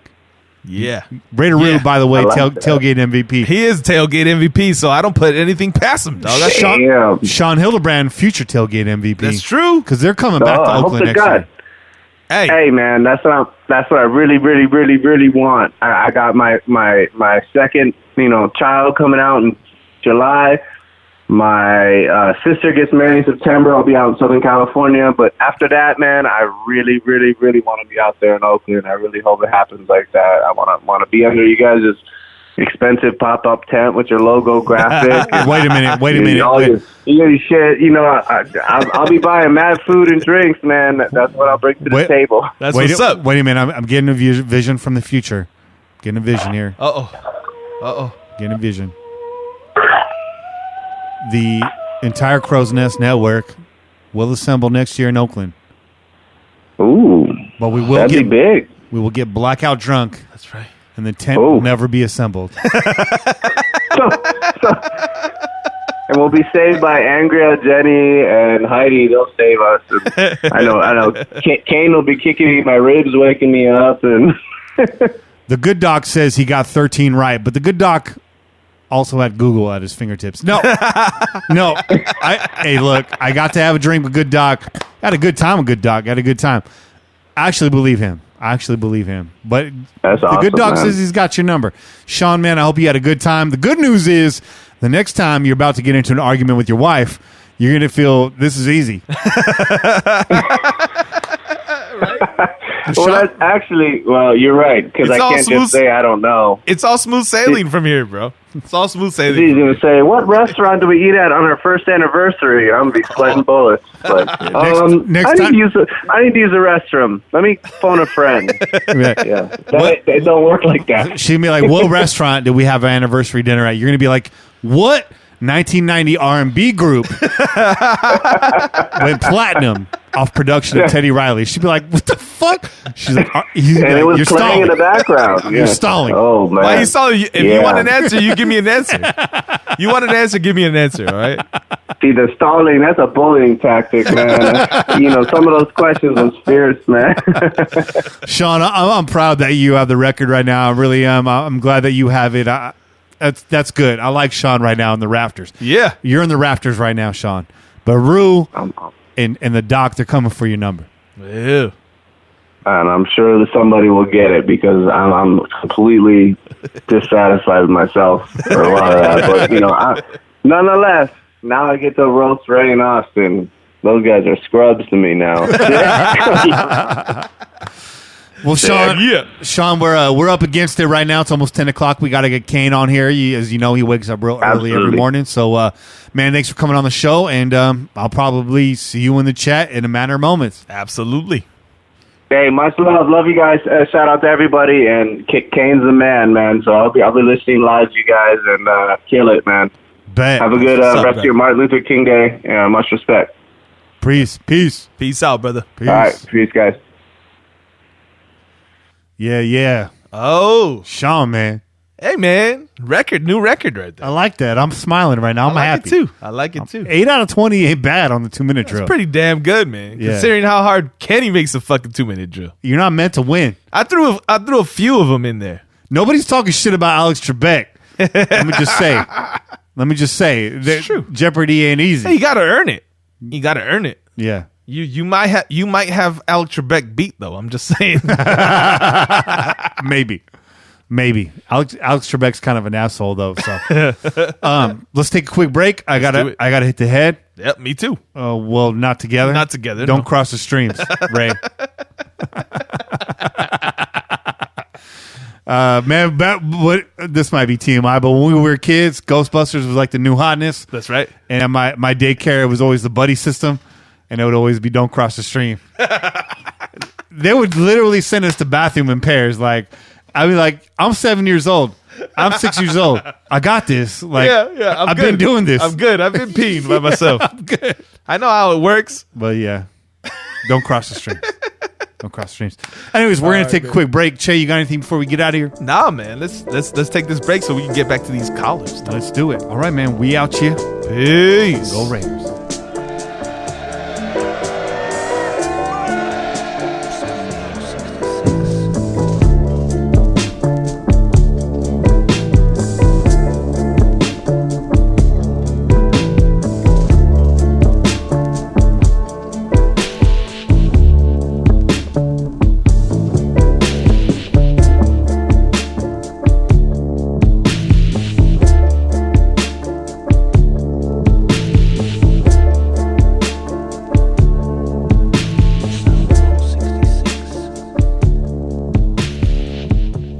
And we're back on the pirate ship, back on the high seas, back in open water. It's time to listen to your calls, and can't go wrong with calling the Pillaging podcast. No. Just to set the table on that, 408 909 PJFF. I believe that's 7533. Let's check it out. First caller calling from the 719. I don't know where that's at. Oh, it says here it's Colorado.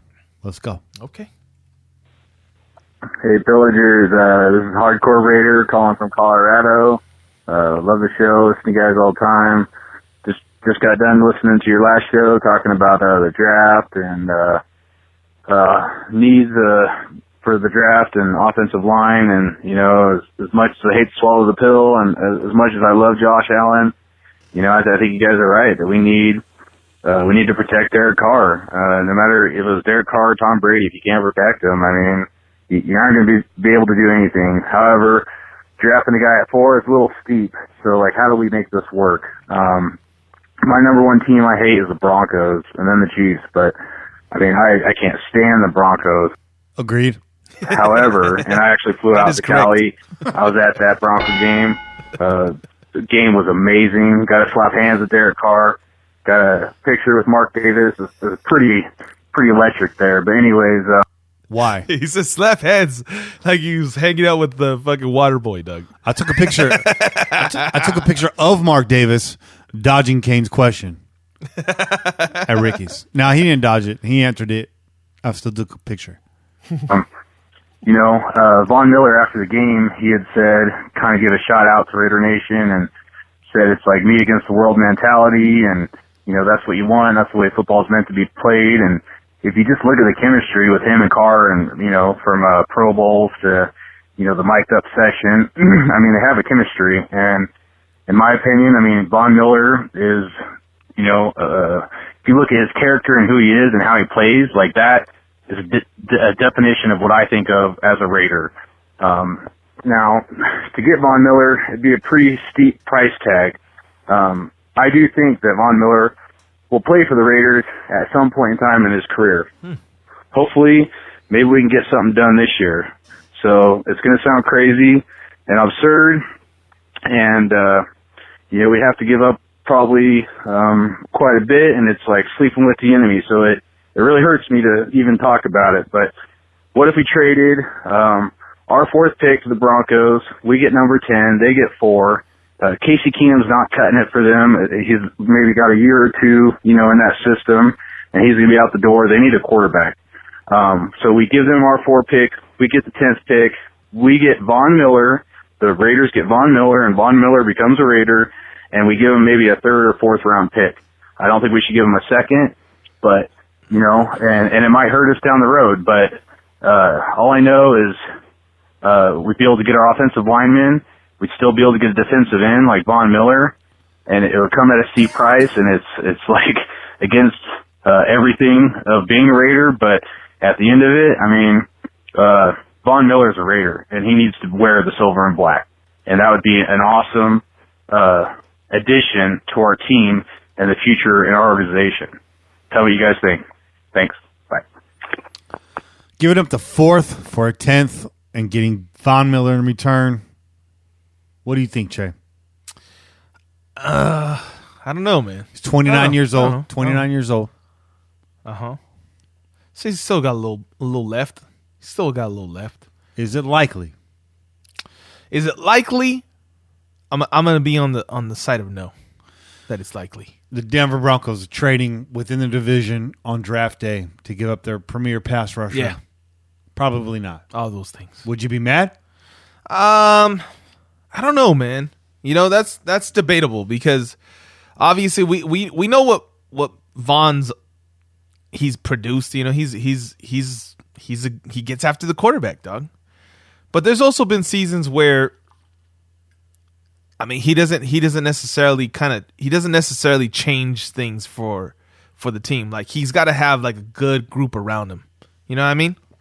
Like, it's not like he's gonna just one man show it. You know what I mean? So he's not that good as far as he's not a Mac, dog. He's not he's not Khalil that's gonna be able to Run be aggressive stopper. on the run stop. Yeah, exactly. He's a premier pass rusher. That's pretty much where it ends. Mm-hmm. It's pretty much where it ends. If you allow him to just kind of rush the passer, he's great. Yeah. He's great. He can use his speed. He's got that bend, right? But other than that, I've seen plenty of games, especially against us, where Von is nowhere to be found. And so that's the one thing that I'd be concerned about, like, because it really comes down to who else do we have to aid him, right, on that line. So obviously we got the young bucks in the center right now, and maybe Keem makes that next step or whatever, and then possibly we still draft a defensive end. Maybe we get lucky, something like that. Yeah. But I don't know. There's a lot of other things that still need to happen, and at the same time, it makes you say, like, well, why not just start fresh with a young buck? I'm a buyer of Von Miller in free agency, but not in a trade. I just don't think it's going to happen. Yeah. But It's a lot to give up too, man. Wouldn't It's a lot be to give mad. up. Wouldn't be mad. Is Von Miller a Raider? Only when he's wearing a black jersey. That's it. That's right. What up, Kenny, Shay, Bobby, anyone else that's on? It's WAP. Nito for a bit. Once the season's over, I get off Twitter and face and all that other bullshit. Just don't got time for it. I don't really care. People have bad takes every day, and I'm just tired of reading them. I get overly sensitive when the WAP says something overly sarcastic or offensive. I just don't have time for it. Agreed. Soft. Time for it. Hope you guys are doing well. I'm just working my ass off, Kunta Kinte style, trying to make ends meet. Hope you guys are doing well. Draft's coming up soon. Everyone's talking Kyler Murray. I'm just like, shut the fuck up.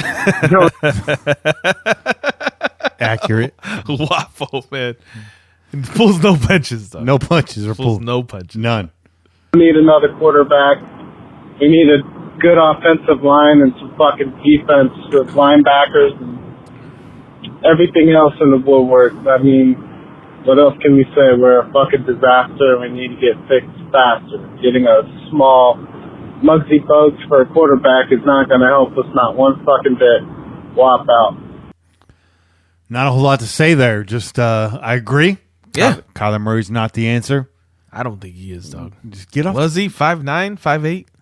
Oh, I mean, Drew Brees is small too, but Yeah, but Kyler Murray's not What Drew does that Brees. mean? That's what you're trying to tell me. that's not Drew Brees, dog. No. Yeah, that's Kyler Murray. Small, mobile quarterback. What does that sound like? Like we're not picking them. That's what That's what it sounds like. What's up, Pillagers? This is Pete. Hope everybody's enjoying this beautiful Sunday afternoon. All right, guys. I know last week episode was called Horse Beatings, and I got something else I want to add to that, which is more because I see a lot of negativity lately. You know, like whether it be blog posts, whether it be Bleacher Report rating us with a D and a draft. I don't know if you guys saw that, but here's my deal, y'all. Let's ask ourselves this question. How many rebuilds have we been through in the past 15 years? Next question. How many times have we gone to a rebuild with an... What was that for? How many rebuilds have we been through in the past 15 years? Was that what he said? 10 years? 2 years? I don't know. It doesn't matter. We've been rebuilding since rebuilding. I appreciate the question. established quarterback. Next question. How many times have we gone into a rebuild? How many times have we gone into a rebuild with an established quarterback? Never. Ever. Who goes into a rebuild with an established quarterback? Not many people. Never. Right. How long have we had an established quarterback? When's the last established quarterback we've had? Right. No, I'm not really asking you. What's the last? I mean, the last established quarterback, if you want to talk now, Yeah. it's Carr. Carr's the only established quarterback that we've had that's undergoing this, right? But before that, Rich Gannon. Rich Gannon. And we established him during a rebuild. So, There you go. good question. Question. How many times have we gone into a rebuild with an established quarterback and 5 first-round picks in 2 years? I mean, come on, man. Like, we got so much more to be thankful for. We really do. I'm not saying that it's going to pan out. I mean, shit could go wrong, but there's optimism to be had on my part. My next point is this. I got a couple points this week, and this one is this. Mikey Raider made a video, shout out Mikey Raider, video post earlier this week about someone who wrote a blog on SB Nation about a mega trade that could go down between the Oakland Raiders and the Minnesota Vikings. And Let me stop you right there. Because I like where you're going with this. I think we're on the same page, Pete. It's not going to happen. you know, basically I didn't look into it too hard, but they would send us a bunch of players and like we'd give up 2 picks. I didn't look into it like I said, but what I saw from it is we got to brace ourselves, man, before the draft because there's going to be a lot of shit like this coming up. Yep. A lot of it. We're going to see blog posts. We're going to see people saying, oh, no, they should trade for this. They should trade for that. There's going to be a lot of people trying to break up our draft, and it's starting to happen already. Got a couple months to hold strong, but we'll see. And my next one is my conspiracy thing, like how I called in last week. Hold on. I'm glad he brought that up because he mentioned it already. That's what last week's episode was all about, right? Shut down the clickbait. We're not trading Carr. No mega trades. No 3-way trades. We're pat at quarterback. We're standing pat at quarterback. That's it. So we agree. And I said we might hire a head coach for a front office position is what I was talking about. That is what I said last week. And what I would add to that is it might be a coach who's just tired of fucking coaching. He just says, fuck it, like, can I come work for you guys? You never know. But my next one is this. And I realized this. I don't know if you guys knew this, but I guess before we hired Mike Mayock, we were thinking about hiring Steve Keim of the Arizona Cardinals, the general manager. And it was said that he was going to come over to us if, in fact, they hired Mike McCarthy and gave him the front office duties. So what's weird, what I go to with this is the Cardinals have the first pick in the draft. I think what I've heard is that John and Steve Keim are cool. Who knows? Maybe. If there's a guy that we want really freaking bad, and the Cardinals want an extra pick, somewhere, somehow, I could see it switching from 1 to 4. Man, you never know. Maybe they want the O-lineman, and they think that they can get him at 4, and they just want an extra 3rd, 4th round pick. Just throwing that out there, fellas. Anyways, have a good one. I'm going to grill some ribs and ignore this fucking game. Just, I don't care who wins. Go. You're going to go grill some ribs and fuck the game. And ignore the fucking game. It's a solid plan. That's excellent plan, actually. That's a good point, though. Will the Cardinals trade back to get an offensive lineman and shoot the Raiders up to number 1? I wouldn't be mad at that at all. we'd have our a smorgasbord of picks in front of us, all the players on the board. The Cardinals are in the middle of an offensive line rebuild. That is true. I'm not sure what the question was exactly. Would we be good with that? Is that likely? I think anything is likely at the top of that board as long as it means we're not giving up additional picks. Right. I could see us trading picks to move up and getting more in return. I don't see us trading another third rounder this year or anything like that for a player in lieu of a draft pick there at the top 5. So could that happen? It could very well happen. I wouldn't be mad at that. It's possible, man. Yeah. Get that DE from Clemson. Be sitting real nice. Maybe pick up an extra second, extra third. Get that third rounder back that we gave up last year. You know what I mean? What do you think of that call? I think it's good, man. I think it's good. He brings up some great points, right? Talking about the rebuild. How many times have we done it with an established quarterback? Yeah. Yeah. The greater point that you put out, that the last that you can maybe say was Gannon, but Gannon didn't get established until he was with the Raiders. So can you actually say that? You can't really say that, right? This is the first time it's ever happened. So it could be worse, y'all. That's what the bottom line of the call is. We could be in a lot worse situations than we are right now. And everybody's complaining about Carr and all this. This guy's a 5-year guy. Yes, we'd like to see him make some major steps. But if you surround him with the right people, I absolutely think that he can get it done, man. Yeah. So let's go out there and get them picks. Let's get it. All right, this next call is coming from the 408. Oh, you already know. What's up, nation? It's Juice. It's Juice. What's up, Juice? I was supposed to get in touch with you yesterday about coming in studio. We didn't do a show yesterday, so I'm sorry I didn't get back to you. Yesterday was kind of wild for me until later at night. It kind of settled down, but we're here on a Monday. We'll get you in here soon, Juice. We also wanted to make sure we got all the technical difficulties That's out. right. That's right. So we'll get you in here. It's nice. We're keeping your seat warm. Kenny Kane and my boy Che. Yeah. What's up, bloggers, pillagers, nation? Well, just got done watching the AFC game. The NFC game's about to start. I was kind of sort of pulling for the Saints, but now I'm the Rams fan all the way. Because in the AFC, those two teams, it's like picking between which one would I rather have, diarrhea or throwing up all day. Anyway, I'll catch you guys later. Go Raiders. I'd rather have diarrhea because I can catch up on my Twitter timeline. It's facts, right? Right? Those are facts. But I see what you're saying there, Juice. I mean, it's Rams versus Patriots now, so if you're going to root for anybody, got to have a rooting interest That's right. in the Rams. It's true. But my other rule is I don't root for any other LA team except for the Raiders because the Raiders still own LA. But That's right. if I got to, you're going to twist my arm, it's St. Louis Rams all day.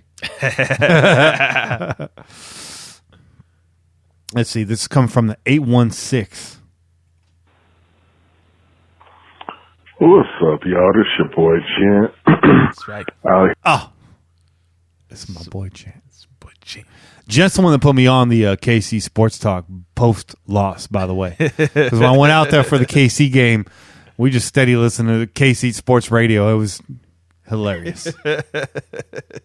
Here in Kansas City, wanted to share with y'all what's going on the city out here. Yeah, man, I woke up on Monday, MLK Day, and shot to the store. There's a ghost town outside, man. No jerseys, a sea of red has been all depleted. Yeah. Oh, bro, as a Raider fan, this shit is wonderful. I shit you not. When we were out there, I mean, Gent lives out there, so he lives this life day to day. Like it's Raider head to toe all day. Raider wallet, Raider everything. And he wasn't just putting on because his Raider friend was in town. Right. I mean, he's Raidered out. That's how he rolls, though. And you catch it. You catch heat from Chiefs fan everywhere you go. Right. Everywhere you go. So no red jerseys is what he's trying to tell you on Monday. They were in mourning, Doug. They should have been wearing black. They were in mourning, Doug. They can't wear black. So what do? You stay home. Let me tell you something. My little sister, she's a very intelligent young woman, and she tells me, she says, Heath, I know we're Raider fans and all, but it would have been good for the city of Kansas City and all. You know, I feel sorry for all them fans to waited for them for 40 years to get in this. I feel a rebuttal coming on. Yeah, I'm waiting for I'm waiting for it. I'm waiting for it. Wait for the heat. Position and just for the wins to be taken out of their cell. I looked at my little sister and I said, you know, I understand where you're coming from. You know, we've been living in this town for a little while. And, you know, I got friends out in the community, but at the same time,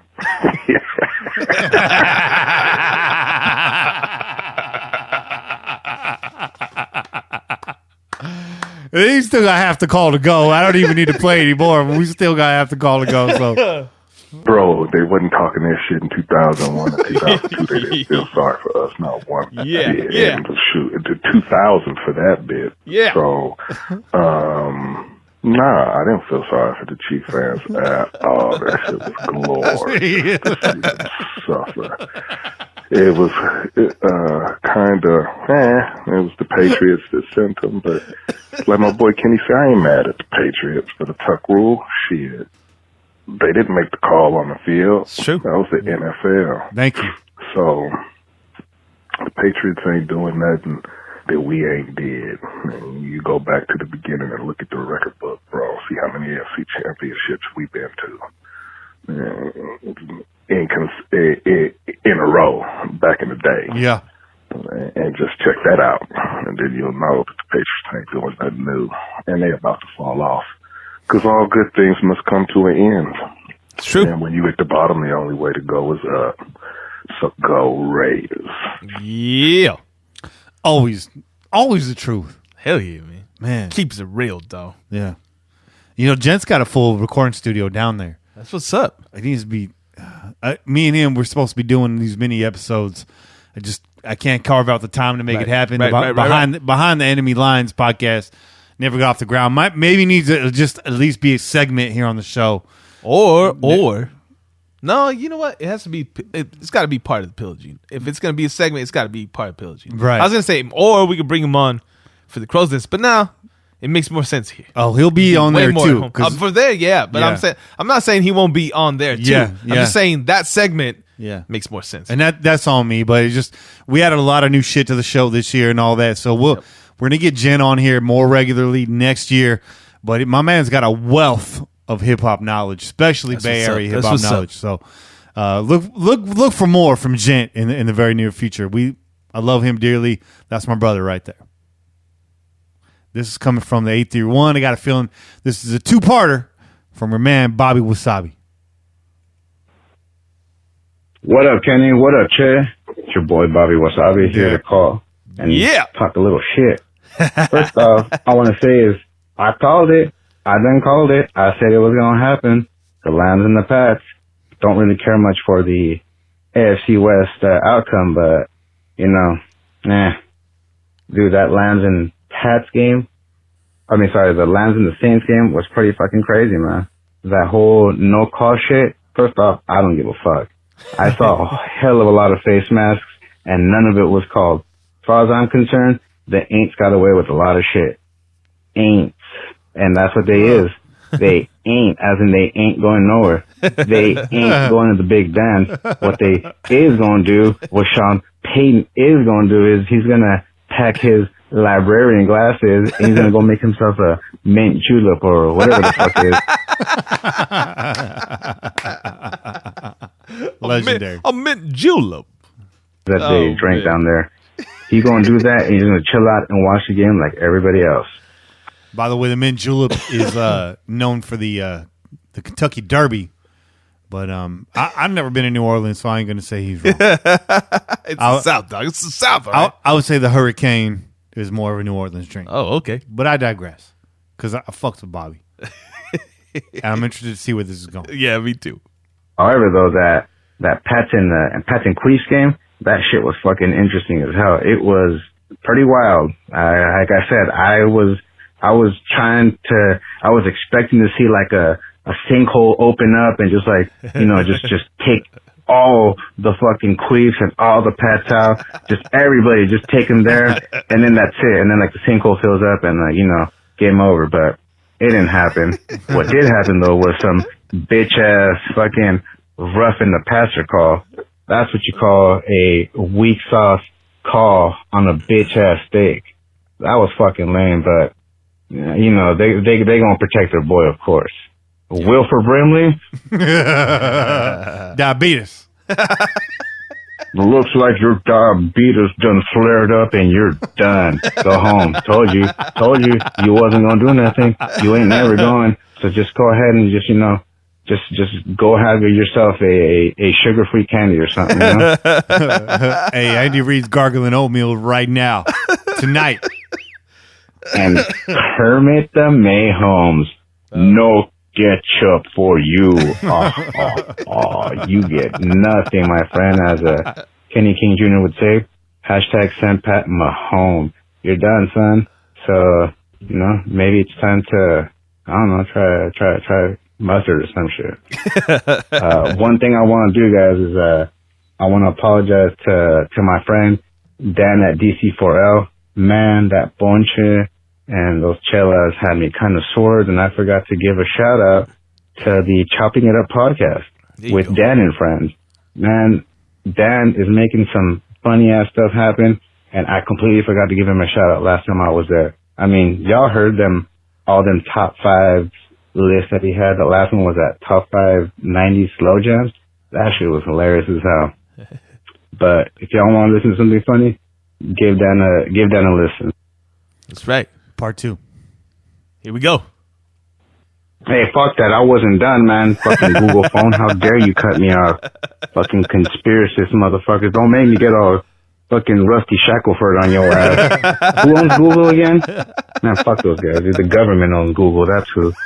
Alright, last thing I was going to say is, fellers, y'all doing a great job. Keep making it happen. Love the video production.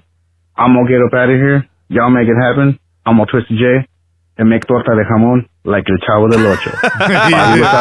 Peace. Torta de jamón.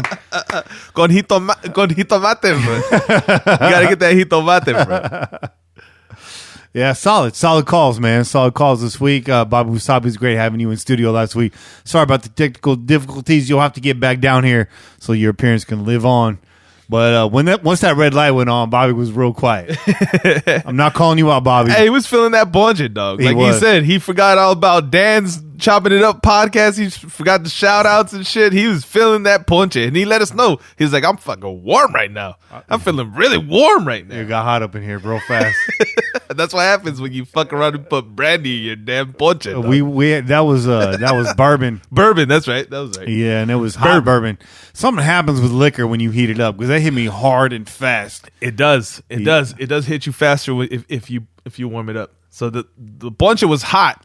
We warmed that bitch up in the microwave. Yeah. And then we threw that fucking shot in there, heated up, and all of a sudden we were heating up, dog. We was heating up fast. I was on fire. If you had known that ahead of time, I would have appreciated a heads up. But it's all good. My bad, dog. It's all good. We just take it as it comes, man. It's just like, oh, this is a surprise, but it's nice. I was bent. I didn't show up to work the next day. The ponche was not the main reason. There was other reasons for that, but it was definitely, it was a contributor. It was a contributor. Yeah. What do you say we try to get Kane on the phone here? Let's do it, man. All right, let's take a short break. We'll come back with Raider King. That's right.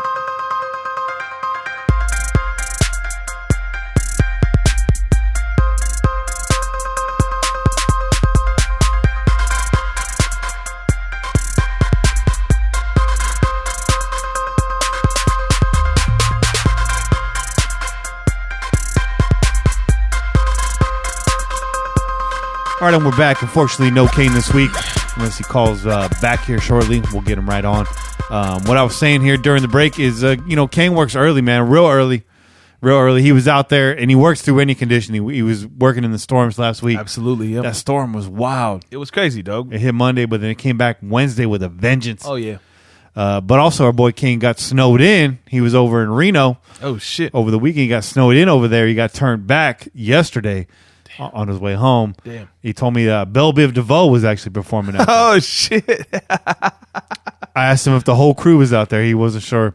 It doesn't seem like, a lot of these reunion tours, these older groups and stuff, they'll do like the casino circuit. Yeah. But not everybody's there. You know what I mean? Like it might be Belle Biv DeVoe minus Michael Bivens. Right. Type of thing. Right. You know what I mean? But you know what? I want to say that Belle Biv DeVoe's out of the whole New Edition crew, right? They've always been the ones that kind of stayed tight knit. Yeah. Yeah. Everybody else kind of just went in on. They did their own thing. They weren't really that close. They only come back every once in a while for New Edition shit. They've always been a little bit more tighter. Yeah, they stayed airbrushing their jeans. They still got them fucking overalls, dog. About to give me some of those, dog. We need to get Dan DC podcast fucking airbrush overalls, dog. One flap down. Were you one flap down or two flap down? I was none, dog, because I couldn't get fucking overalls, man. I was one of those kids that was just looking at everybody. I was like, man, those are cool. Yeah. It's cool. I wish my mom would buy me some of those. That'd be dope. I had a pair from Miller's Outpost. Shit, Miller's Outpost, dog. That's what's I was flossing. That's old school right there. I had one pair. Do they still got it? There's no more Miller's Outpost, huh? Nah. I think they switched to Anchor Blue. They turned into Anchor Blue Store or something like that at some Anchor point. Blue, and then they just faded away. Yeah, and then they just disappeared, though. Yeah, Anchor Blue, though. They had their own cologne there for a minute. They did. They did. Shit. It's good times. Is there anything that we touched on earlier in the show that we need to talk about right here? Normally, obviously, we do the MVP in the trash can, but we talked about running backs. Anybody out there that jumps out at you? I mean, Ingram, I think, is the pick. Do you stand pat with Doug Martin? What do you do if you're the Raiders GM, Che? I don't know. It depends on what your boy Doug Martin wants to do. I think he kind of feels like he wants to be a Raider still. Sure. You know? Yeah. I think he showed us this season, he didn't get a whole lot of run early on in the season, but as the season wore on, we started to see a little bit more of that muscle hamster, that muscle topo. Yeah. He started doing his thing, man. He was running hard. He was running angry. He's gaining a lot of extra yards. Yeah. I know it wasn't like that at the beginning of the season. I think those numbers that we saw as far as like the yards after contact, they were skewed by that, right? They were skewed a little bit by the fact that he didn't have that good of a early season, but later on he picked it up a little bit. So, I mean, I wouldn't be mad at seeing him come back, dog. Yeah, I wouldn't be mad with Doug Martin a full season under his belt. That being said, I wouldn't be mad if Marshawn came back either, dog. Nah, you know what I mean? Yeah, because Marshawn gets it done, dog. He still got it. Yeah, he still got it. People want to doubt him. They want to say, "Oh, he's old, blah blah blah, this and that." But if that cat decides that he wants to play, dude, there's nobody else you want on your team. Once again, it's on. Yeah, you got to bring him back. So I think it's going to be dependent on that, and all of that you already know. It all depends on whether or not we leave Oakland. Yeah, and that's still debatable.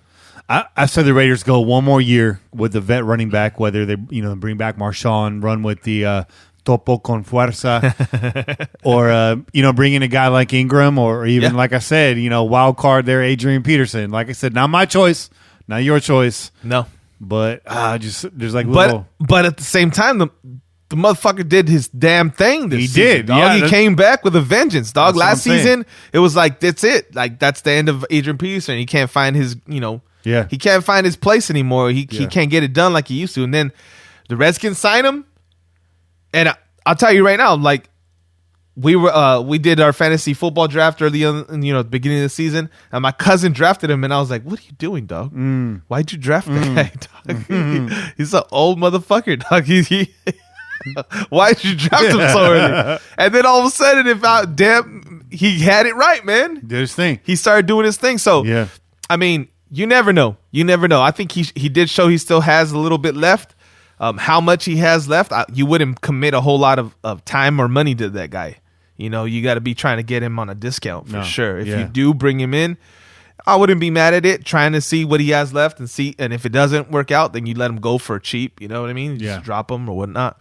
But at the same time, if you got Lynch, you're going to run with Lynch, dog. Yeah. You go with Lynch. If Lynch wants to play, let him play. Con ganas, way. That's right.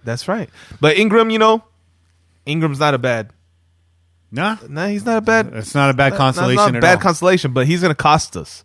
Yeah, He's going to cost us more than either of those two guys. I really believe that. We're going to overpay for Ingram. We're going to overpay for him, but it's a 1 year, maybe a 2 year rental. And buy one more year, get some youth in the draft, and come up that way. I don't see it this year, and I don't see this team with the needs that are on the roster going high on running back. Right. If you draft a guy, I'm not saying we're not going to, but it's going to come late, 5th round or later, Right. and that's not going to be your starting running back this year. Or again, Hall of Fame preseason running back Chris Warren III. A lot of you guys said 2019 Chris Warren, so I'm just waiting to see.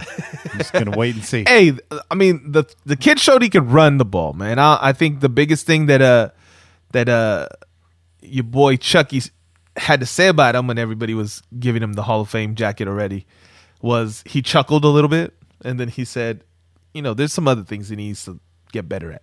Yeah. And I think that has a lot to do with picking up coverage, right? Pass blocking specifically. Mm-hmm. And if he's really in the books, then who knows? Who knows, man? Who knows? I'm not putting it out of possibility, the realm of possibility, right? Yeah. He's a big boy. He's young. And if he really wants it, who knows? Maybe he comes out next season. Maybe he's the world beater that everybody else has him pegged as. Yeah. I liked him in the preseason too. I wasn't giving him a gold jacket already, but who knows? Yeah. It's possible though. Jen just chimed in right now. Jan, what's up, Jan? I'm glad to see you on the chat right here. He said, "Hell no, Not a Raider." No. Yeah, and I'm with that, Jen. I'm with that. I'm just trying to think how is this organization thinking? Not how we think as Raider fans, but how does this organization think?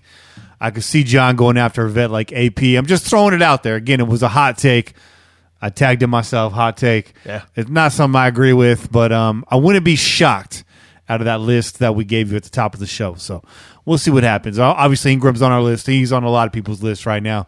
I also think Ingram, we're going to overpay. He's going to underperform. I just think it just smells that it's ripe for that. Right. I don't know that he'll underperform, but we're going to overpay for sure. Definitely going to overpay. I think that the dude's got juice. He's still got juice. I mean, the season before this season, he was going tandem with Kamara, and he had a great season. They both had great seasons, great year, right? yeah.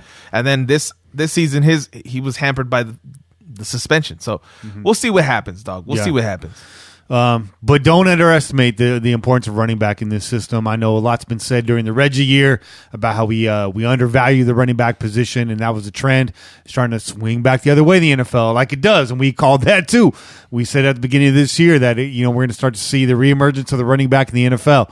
And how did the Patriots beat the Chiefs? They ran the damn ball. That's what you do, man. And I called that too. I said they were going to run all over them. You got to run that shit up their ass. You got especially all up them. Especially in December. That's right. All up in that ass. All up in that ass. So, I think that's what it is right now. The running back is king in John Gruden's system. So look for a little something to happen there. I don't know. There's, again, slim pickings. Did we roll the dice? I think you're right, Che. I think a lot of it hinges on Marshawn Lynch and where this team plays next year. So a lot of irons in the fire right now. A lot of different things going on. What else do we got? Is it time for shout-outs or... Let's do the shout-outs, dog. All right, man. Let's do some shout-outs. We got a shorter list this week. Shout out to Crappy Rumsniff. Crappy Rumsniff. That's actually backwards for Finsbury Park out there in the UK. Now, I learned a little bit. I had to look that up after, what was it, Hooker with the Penis last week? Someone said you need to read all the names after I said that. I don't know how we got there. That's on me, guys. That's not on Che. I was really out there. By the way, still not following Hooker with the Penis. But change your name, dog. If you are, hey, I'm not going to judge you if you want to follow Hooker with the Penis. But shout out to Finsbury Park out there in the UK. Shout out to Rico. Shout out Sean Riley, Willie. Shout out to The Line, Brad Weiss, Darren Kratos, Raiders 5337. Shout out to One Nation Streetwear. Fanwear, Kimberly Raider fan for life. Shout out to Raider 17, Real Deal Nico, Mark Lubinsky, Bishop 916 out in the Sacramento area, and shout out to Ryan McKenna. You guys, thanks for the follows. Appreciate all the support. We're out here. Yeah, that's doing right. the damn. That's right. You know what? I brought my phone and I was ready to do the IG shout outs. I'm having issues with my charger, dog. I don't know what the hell's going on with it. Yeah. It's not charging the phone. Well, right it's now. a charger and it's December. Yeah, I mean, it's already January. Oh, shit. It's January. It's not getting the job done. That's for damn sure. It was working in November, right? It was working. Yeah. It was doing a pretty good job. Yeah, it ain't working no more. Putting up all kinds of stats and shit. I got an extra charger for you downstairs in case you ever need it, brother. That's what's up. That's what's up. But yeah, man. So it was a pretty good show this week, brother. Yeah, man. Pretty good show. It's always a great show, man. Shout out to Sean. Always have a good time, dog. Yeah. Shout out to Kane. Visions of sugar plums dancing in your head right now. Now, hopefully you get the rest. I know we went a little late this week, Kane, and it's a week. It's a holiday, so everything's. Well, somebody said on Twitter that sleep be hitting you different when you get the next day off. It's true. And now when we got to work tomorrow. I know that sucks, though. Getting off the air and trying to wind down is always a challenge for me. That's a big challenge, dog. Like, you want to just keep going. You're amped up after this. I'm ready to roll. Ready for number 2, man. Put another podcast on. Which is why That's exactly the right. Crow's Nest is coming. That's right. We're going to be really wired. So once we start, probably around March with the Crow's Nest podcast, look for the live stream time of the Pillaging podcast to start a little bit earlier. Yeah. We may try to start 7 or 6, depending on what our schedule allows us to do. Sean, you can come back on. Sean's asking, can he come back on? He could come back on, just not right now. Got to let it breathe. You did well, man. You got 8 right. You're in the lead. Kane is a monster. But we will be starting a little bit earlier because we got to do 2 shows in one night. Yeah. Let's talk about how this idea started. First of all, last offseason, we got into a lot of off-topic discussion. Yeah. Which seemed to be pretty popular. It was. And continues to be. Continues to be. For some.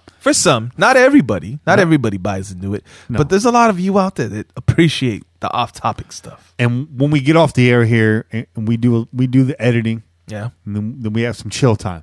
We do. And that's when the real conversation starts. Yeah. And we were sitting there, we're thinking, we should be recording this too. Yeah. So there's some funny shit that goes down. Very funny shit. There's some funny shit that goes down. Last night, about 3:30 in the morning, we were rolling. Yeah, we were ripping, man.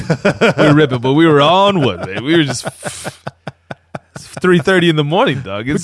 We're talking about that. We're out of our damn minds. Talk about that fire festival. those FEMA tents, bro. We're talking about doing the next Pillaging podcast. Yeah, we'll be at the fire festival. The Crow's Nest is gonna perform. It's gonna be out live at the fire festival next season. Dog. 2019 Fire Fest. Kenny and Shay coming at you hot. Yeah, we're gonna be by ourselves. Broadcasting live from a FEMA tent. Look for the white tent, that dome tent. You know, Eating them. it's gonna be good. Eating them cheese sandwiches out there, bro. Blink 182 holler, bro. You want to redeem yourselves, though. By the way, subscriptions to the Crow's Nest podcast starting at $40,000. We're gonna have Prince join us on that show. Morris Day and the Time. It's gonna be lit. I'm gonna overpromise and undersell. Yeah. But shout out to everybody in the YouTube chat tonight. Chevy Raider, Bobby Wasabi, Yeah. the Good Doc, Sean Grogan, 808 Raider in Paradise. That's Sean. Of course, the Big Gent, Mojo Raider, original Pillager right there. Juice, original Pillager right there. Everybody else that was in the chat tonight, we appreciate you guys. Raider Vegan, Sean Garcia, all the y'all. Pete up in that chat. Everybody doing it well, licking your lips like LL. Yeah. Anyways, that's it for this week's show. Tune in every week wherever podcasts are found.